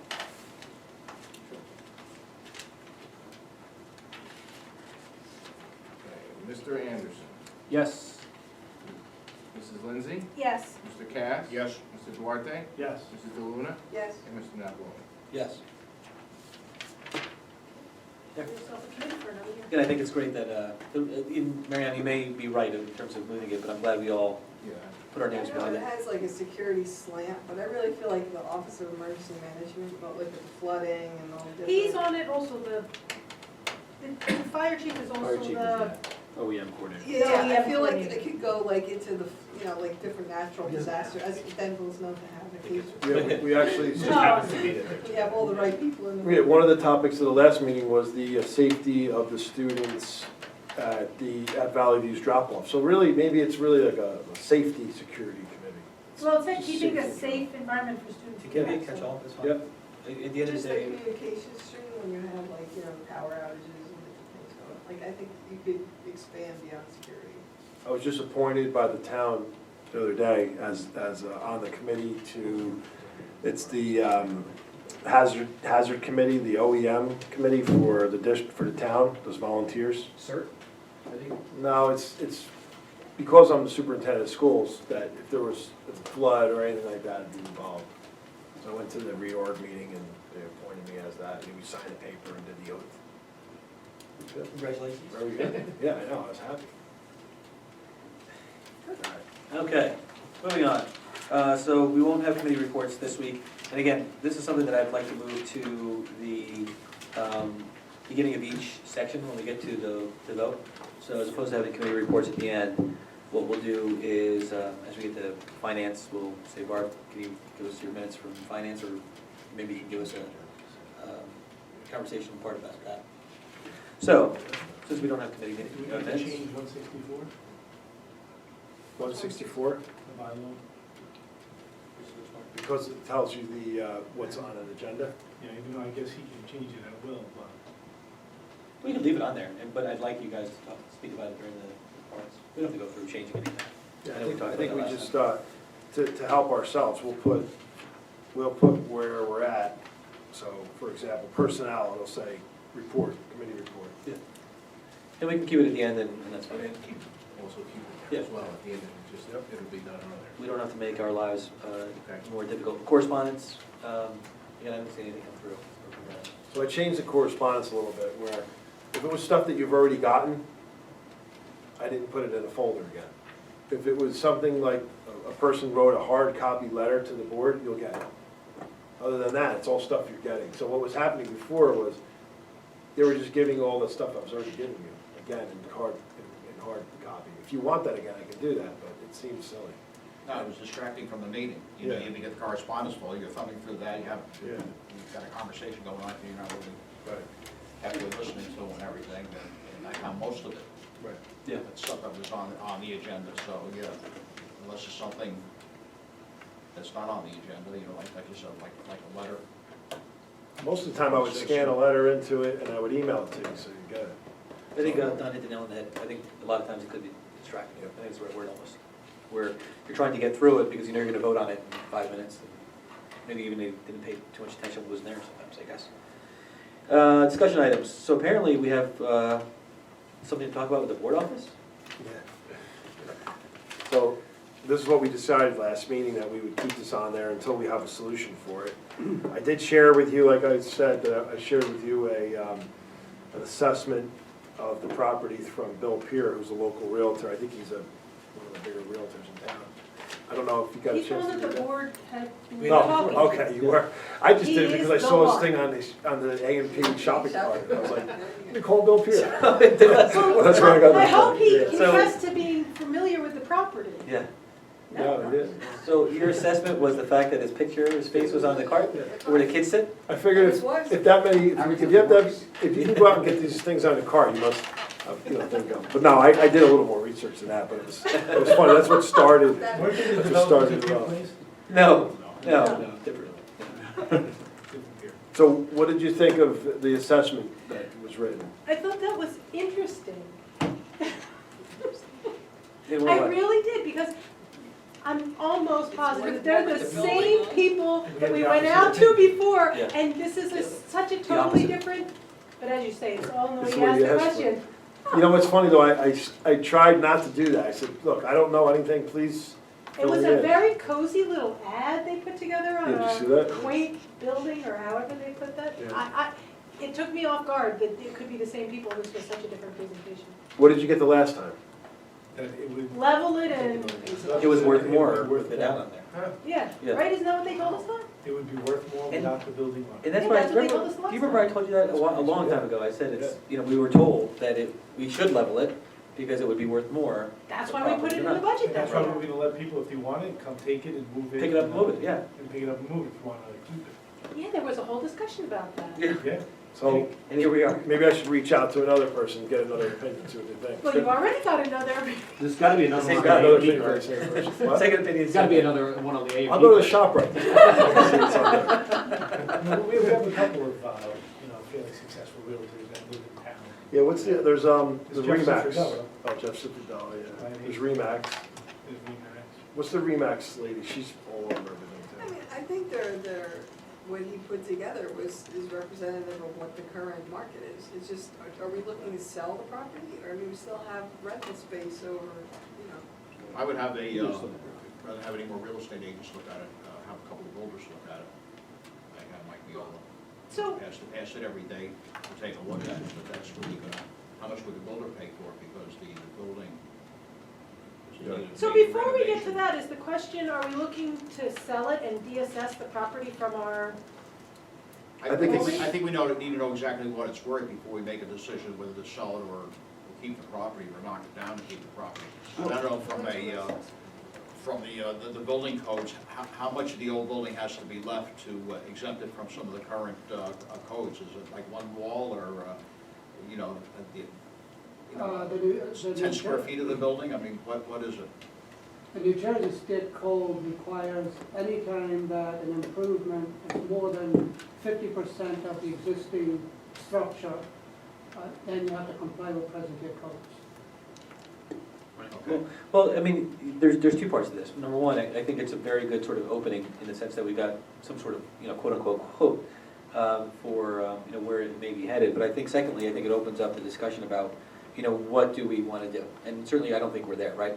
I think we need to go to committee and we need to come back and we need to say, they looked at bids from builders, or not even bids necessarily, but conversations with builders, with realtors, with, you know, various other, this is historical society, with the town, with whomever, and gotten through a number of different ideas. I think that was the whole point. Certainly not to decide anything tonight. No, I know Yeah. it wasn't to decide tonight, but, I mean, in my own mind, I'm trying to think, it doesn't really matter to me if a builder's gonna give us more money than the realtor, than the whatever. The decision is like 2 steps before that. Sure. Do I wanna keep that piece of property in our portfolio for the just in case, cause land is scarce in Denville? Sure. And then it's, as it being a hazard, I'll decide if I wanna knock it down or keep it. The first step is, do I wanna keep the property in our repertoire? For me, that's the first question. Right. If we think it'll never be of any use because we'll never outgrow our space and we'll never need to put a board office back on there or anything else, then how we get the best value for selling it makes sense. Right. But, and that's what I'm hoping that we come out of committee with, which is the first part of it, which is, you know, does the committee recommend that we consider the 20 different options that may involve keeping the property?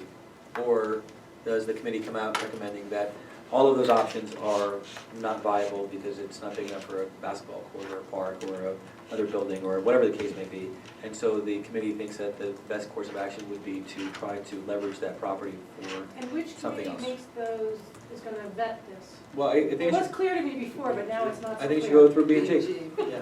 We already did the building trustee about, if you're gonna use that site, you could either add on it, renovate and add onto that building, or knock it down and put a 25 square foot. You know, we looked at a modular. Right. But we never, And the prices we got on a, you know, a new house or a modular were over $2 million, which is really high. And the other thing I mentioned to John, at the last meeting, is that the most cost beneficial solution may be to continue to lease, you know, lease an office. Because everything's taken care of there except the inside, which our custodians take care of, emptying the waste baskets and vacuuming. So you got a nice building over there, they plow the snow, they do the landscaping.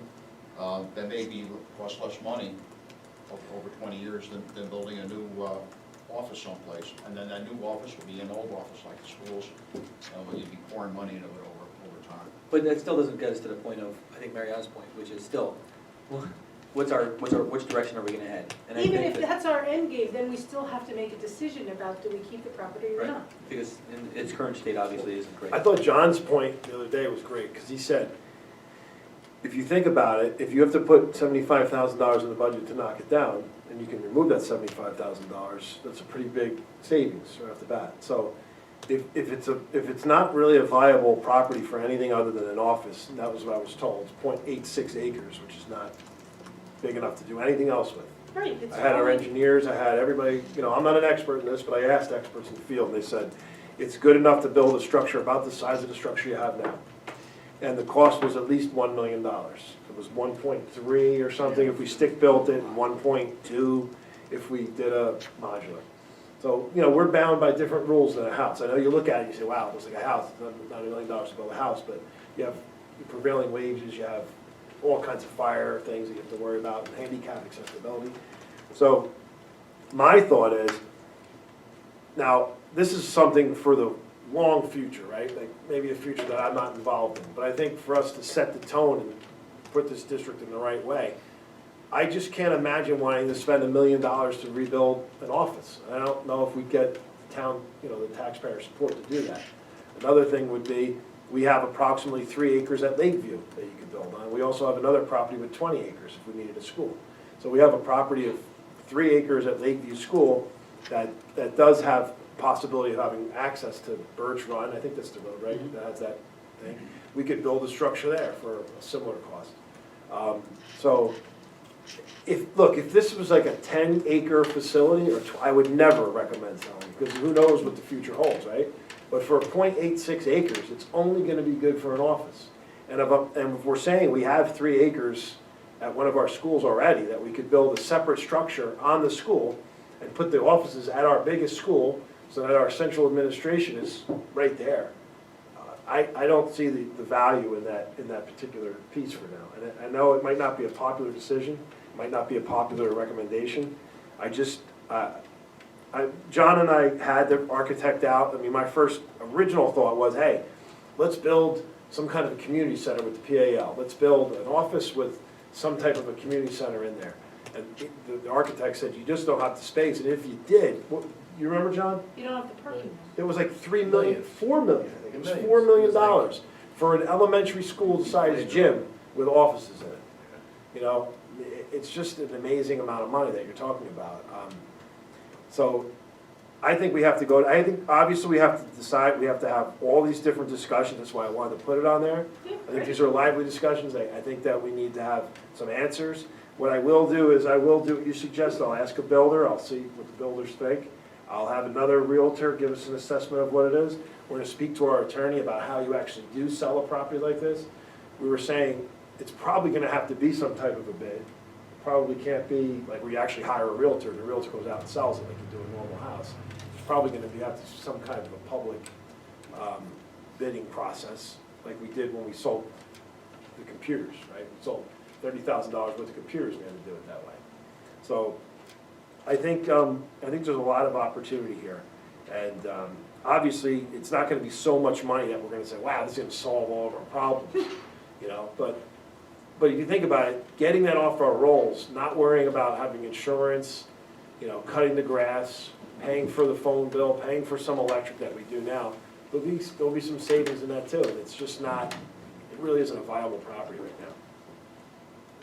Somewhat on point, but since you've been here, Steve, has anybody dusted off the old plans for moving to town hall? Yes, as a matter of fact, I just spoke with the mayor and the town manager. I have a meeting set for February 9th with the town manager at town hall to discuss this. So we're working on some shared services things, and I've made some progress in that area. And as a matter of fact, we're getting close to having a shared services, a resolution that both entities will pass to share things without having to go through all the red tape that we go through now. So there's definitely some progress in the area. We just have to see if it's a viable option. We also don't want to, you know, obviously I would never recommend spending $300,000 on somebody else's property for us to be in there. I think that we have to, you know, really be careful about that kind of money. But I think it's something that if we could do it for a year's worth of rent, or maybe a year and a half's worth of rent, and we have some type of at least a 10-year agreement, it seems like something we should investigate. Well, I think we owe it to our taxpayers to try to run as efficiently as possible. I mean, obviously, utilizing space that the town doesn't seem to be able to fill because they don't need to, and not having a redundant, you know, costs between the two entities doesn't make any sort of sense to the taxpayers. I guess, you know, the first question is that, you know, you mentioned a couple different things in regards to a facility for, you know, like a sports facility or a playground or things like that. I mean, is there any possibility, any viable option where we could be building something in terms of a future state for us as a board office? Does that make any sort of practical sense, I guess maybe from anybody's perspective? You mean on that property? On that property. So that would include having to have X amount of square feet, I think it was like 4,000 or 5,000 square feet the last time that we talked about modular or something like that, plus the parking lot, and then in addition to that, would have to include that in regards to another building of maintenance. So, I mean, does that even come into consideration for anybody at this point? I don't think it does to me. I mean, I've seen a couple, the LFRP, LRFP had some numbers in there to reflect building.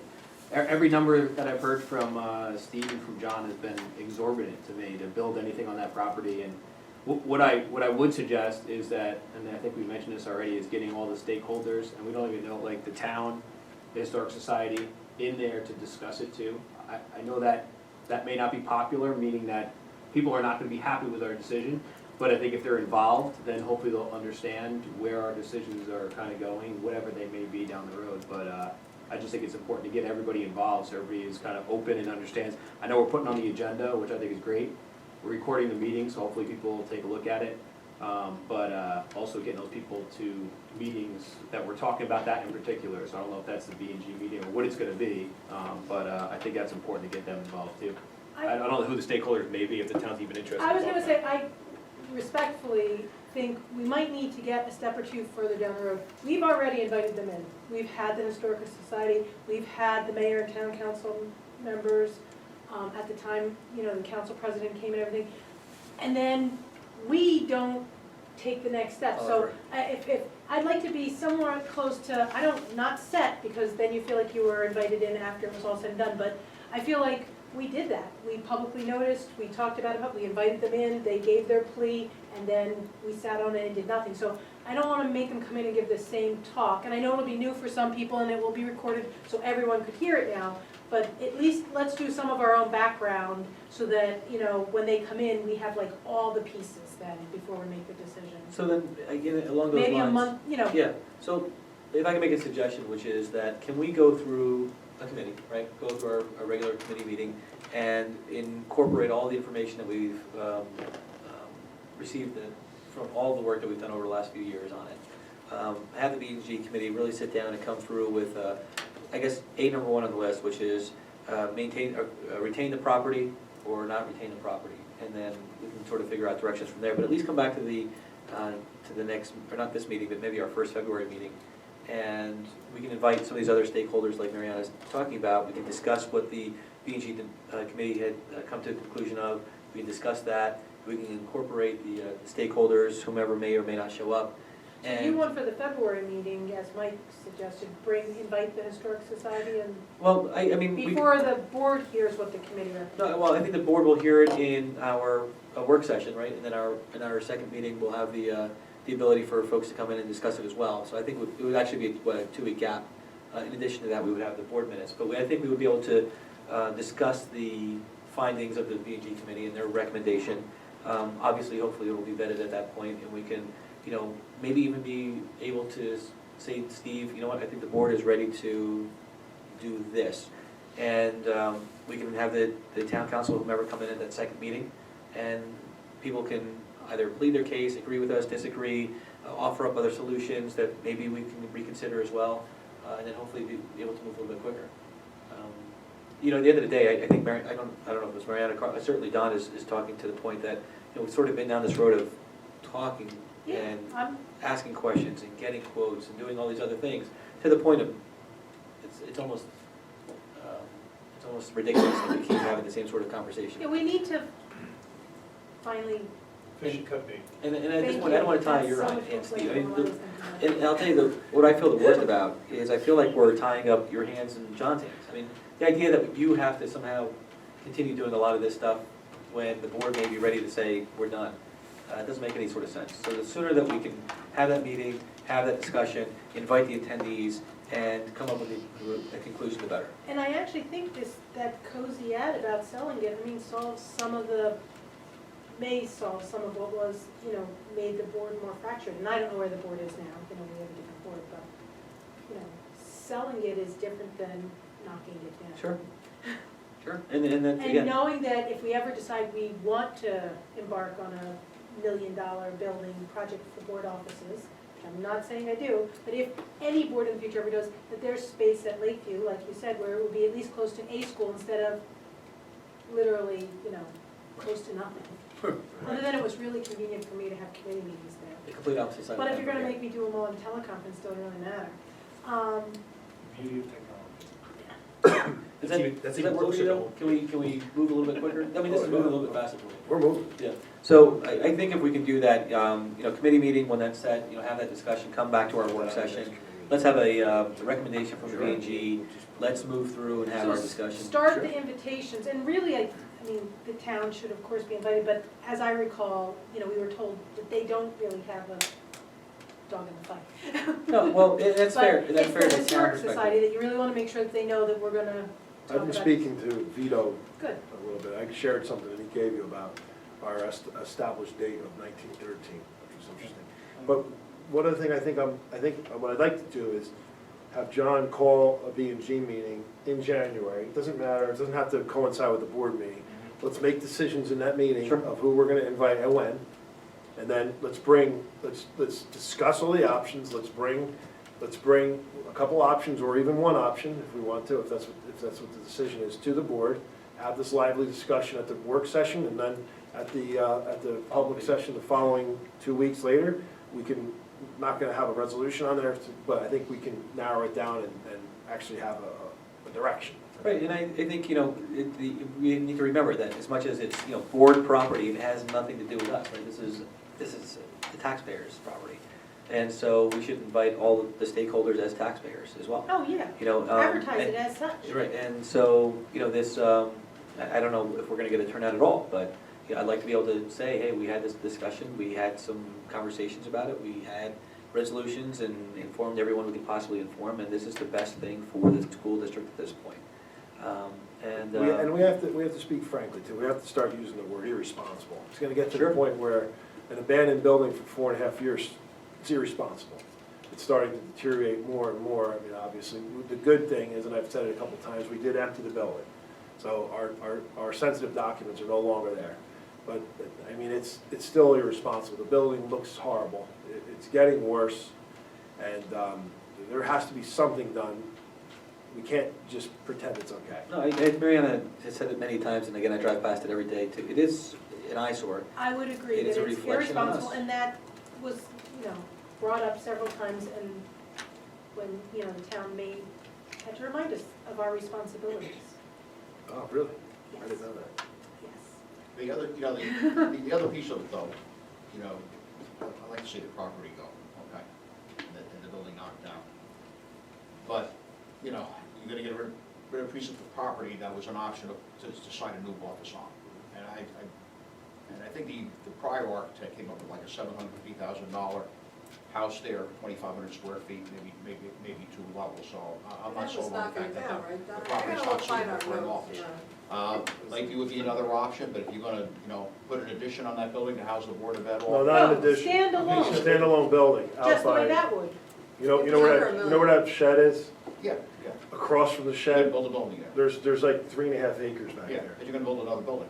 Or you could build it, just like you Yeah. could build a building there. Yeah, I was saying, if you build a building up at the old site, or you build a building at Lakeview, this architect's figure, it's gonna cost Because we you, have $300,000. It's gotta go- pocket. it's still gonna cost you $2 million, according to the current architect. Yeah, I don't think anybody's saying to do that. Steve's just saying that if in the future anybody wants to build a Yeah. board office, that's an I think that was option that's out Mariana's there. point about, do we ever foresee in the future that we're gonna need this property? Yeah. And at 0.86 acres, and he had 12, how big is Well, the look, Nicole if, Drive? if the 20 board acres. that gave So you have to away put a middle school Main up Street there. School could have seen into the future, or considered future options and what other boards would have to deal with when we ran out of space. I mean, I don't wanna be the board that didn't consider future needs. No, I think that we have to consider that. I think there also is the reality of making the best educated, and I'm not saying that, suggesting that you're not. But I think that if we've been vetting this really for the last 4 years. And I think we've looked at every possible option and gotten every single quote and considered every potential I and agree. spoken to every group. I think We we've done all of have those to things. And this is Fish sort or of cut the, bait. I think Steve, we've come to the head of this, and I think that, this schedule that you've sort of put together, I think is great, and let's just move forward, and, by my math, hopefully by March or so, we'll be able to vote on something to say that this is now what we're gonna do with this piece of property, and then the second conversation from that will be, okay, well, now we should start discussing what we're gonna do about the board residents at that point, or the board office residents, whether it be continuing in, another facility, or working with the town, or whatever the case may be. But at the very least, Don's great with his opinion. He's saying let's get rid of it. I think that we need to be able to, as a board, stand up and say this is what we're going to do. And if it is get rid of it, if it is keep it, let's make a decision. So that's where I'm at. You good? Good. You got trailers here as well. Trailers. Apparently we have trailers now. We do. We have trailers in all 3 sites. We have four classrooms at Valley View, 2 classrooms at Riverview, and 2 classrooms at Lakeview. I am going to hopefully have the support of you to demolish one of the trailers at Lakeview this summer. One that's 20 years old. Yeah, the one that has no floor. I'd like to demolish that, so that's gonna be something that we wanna put. You know, we only paid $1. Right. We got our money's worth? investment. Yeah. It cost us $100,000 to Yeah. poke it So, out. hey, Steve, you know, along those lines, the biggest thing about the trailers part of it, or what we used to always call the learning cottages, that's why I joked about the trailers part, because it was always learning cottages. But if we're gonna be upfront about the Might as well be negligent trailers. report office, let's talk Sure. about them as trailers. But the issue obviously has been about space. It's been that these trailers offer us the space that we don't have within our regular buildings. So are we moving in the direction of saying that these trailers aren't necessary because the space issue is somewhat resolved? Or are we saying that we need another solution? Well, I think what I'm saying is the trailers are on there. They're 12 years old. They're meant to be there for 7 years, and it's 5 years later, and they're starting to show their wear. I think the one that I told you I want to demolish is used for storage, and I'll be honest with you, it has to get thrown out because it's a safety But problem. it's more, just so you're aware, it's more than 12 years old. Well, that one's way old. That one's. Yeah, because we got it after another school district used it while they were building. Right. And then when they were done with it after 10, 12 years, we took it. Then they chuck For it a away. dollar. Right, so it's. And shipping. So you're saying maybe we can sell ours for $1? Yeah. we could get it, yeah. So I think what I'm working with the principals right now, and I'm pushing them to try to find solutions to get the not to use the trailers for regular educational programming. For example, at Riverview, we're fairly confident that we can not use them any longer next year for classrooms, but probably use them for an office. Maybe you might have to be guidance counselor, something like that out in the office, but not as maybe child study team, somewhere along those lines.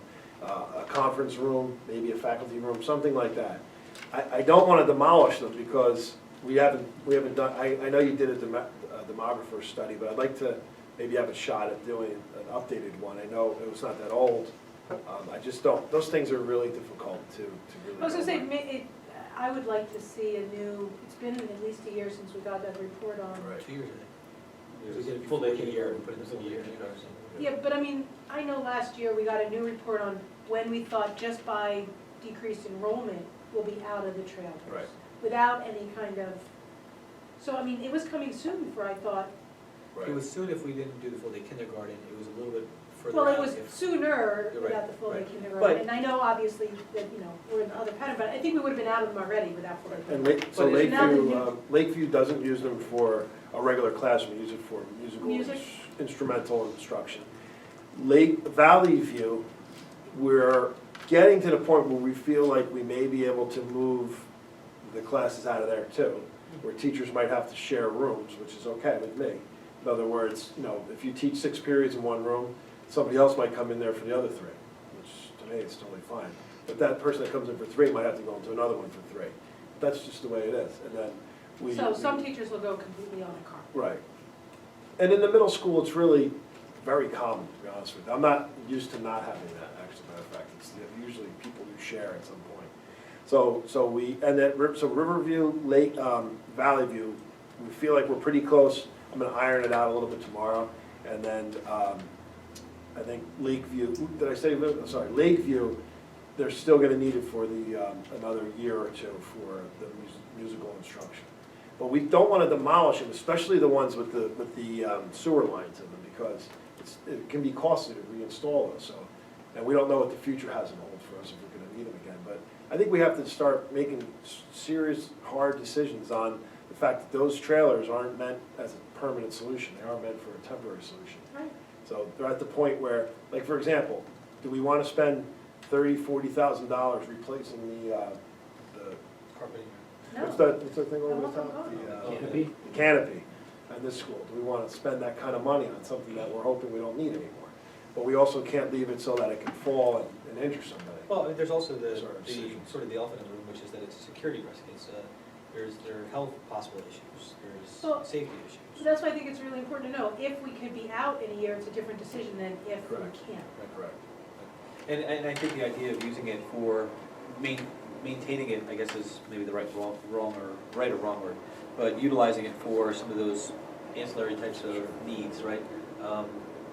Conference rooms, offices, something like that, I think that's, it's a good utilization, and being able to actually put the kids back in the classroom as opposed to a trailer. I think that's good. So maybe in the next maybe next month, you'll have an update on what the projection is gonna be about whether or not we need to have classrooms or instructional time within those trailers? I would think that at the latest March, we should know what we're gonna be using those trailers for. And there's something that Steve brought up in terms of demographer. I know I know of 2 studies that have been done, and they've both been the complete opposite of one another in terms of studies. And it may be something we want to discuss as we go on about conducting another to have a better idea, especially with this the property up in Essling Lake, how that's going to affect In us. shared service mode, in the past, and we can decide to go another way, we have piggybacked off the high school's report, because I think are they more required to do it, or was it just because they were building? Well, I think from the board to board, wasn't Rockaway Township like requesting it a bunch of times? Yeah, I know in my time on the board, we've hired our own back 9 years ago, the first time we went after full-day kindergarten, and we didn't get it through. But the last time, not in the past 2 years, but the time before that, the high school had one, and they did it for a small additional fee, they tweaked it for us. So if they have one out there, we can, piggyback on it, so we share the cost of it, So to it discuss doesn't it, hurt to ask. if the high school guys are going to be doing it, it might be worth a conversation to discuss. But it might have just been because they were doing, Didn't you just have somebody like within a year? 2 years ago. Was it 2 years ago? we did it, and it was updated with Ms. Mozak. I mean, Oh, it so, was? yes. Yeah, don't I you was at the recall? meeting. Oh, yeah, I do remember that, yeah. I remember I couldn't hear anything because of that fan. Yeah, that's great. So, well, we can, if the high school's gonna be doing one and they can put us on for a small fee, it may be worth comparing and contrasting based off of what ours would have said. I don't know. It's worth the discussion though, because I think that's going to give us a better snapshot as to what our necessity may be down the line. Right, I noticed in the last one you had, it had Essling Lake as 0 because it said possible or something, but it had didn't take that into account at all. I thought he did something ridiculous, like 10 kids or something like that, wasn't that? I remember a real weird number, like small number. So they say. 2010 census, is that official, like a public thing that could be disseminated, the 2010 The census? problem with us as a district is, and it's easy to look at what's gonna happen to Valley View per se, right? When we got the reports with our agenda, I looked and saw, for the next 3 years, every outgoing class is being replaced by a much smaller class. And even though there's a bubble coming in, it happens to be replacing the one that's an even bigger bubble, so it's still a decrease Sure. in students. So that you feel more comfortable with, although we were told, and that is exactly what happened, the demographer we had when we were going after the new middle school, if you want to put it as that time period, said that we weren't going to have growth at the elementary, it was going to be in our middle school, and that is where our growth, we're coming down in our elementaries way before our middle school. So that part, whoever that demographer was correct in the end, that our numbers were going to start coming down except in our middle school for a while. It's the unborn that they always have to That's what I figure wonder out. about the 2010, they should be And getting it's ready like for kindergarten the now, first time they but talked about it, there it was a creeped me year or out. two It's like a that they Harvard have or to, something. Exactly, but I'm pretty sure that's the term they calculate use. stuff and they publish it. Because, I don't like I mean, we have, They- if you're I gonna don't know. project out 5 years, 2010 census. You need that. those kids aren't born yet, Yeah. It's true. because we have 5-year-olds coming into our system. And, we also have programs for 3-year-olds that you have to make sure you have space for, and 4-year-olds. Yeah, that's another thing I noticed, that even though our general ed populations come down, our special ed populations has risen, requiring more space because they have smaller Right. smaller groups. And that really was the actual concern around space when we went for the full-day kindergarten, because if we had one more special ed kid, we had to open up a new room. We have one anymore, right? That's it. Right, so, which luckily we didn't get that year, so. Yeah, it'd be good to get some numbers. Yeah, or like I said, we even piggyback off of, like you were saying, piggyback off high school. If it's but possible, compare- it may have just been a fluke of when they were doing theirs and we're out of sync this time. Well, I think maybe Steve can talk someone into it. What, the, high school? Yeah.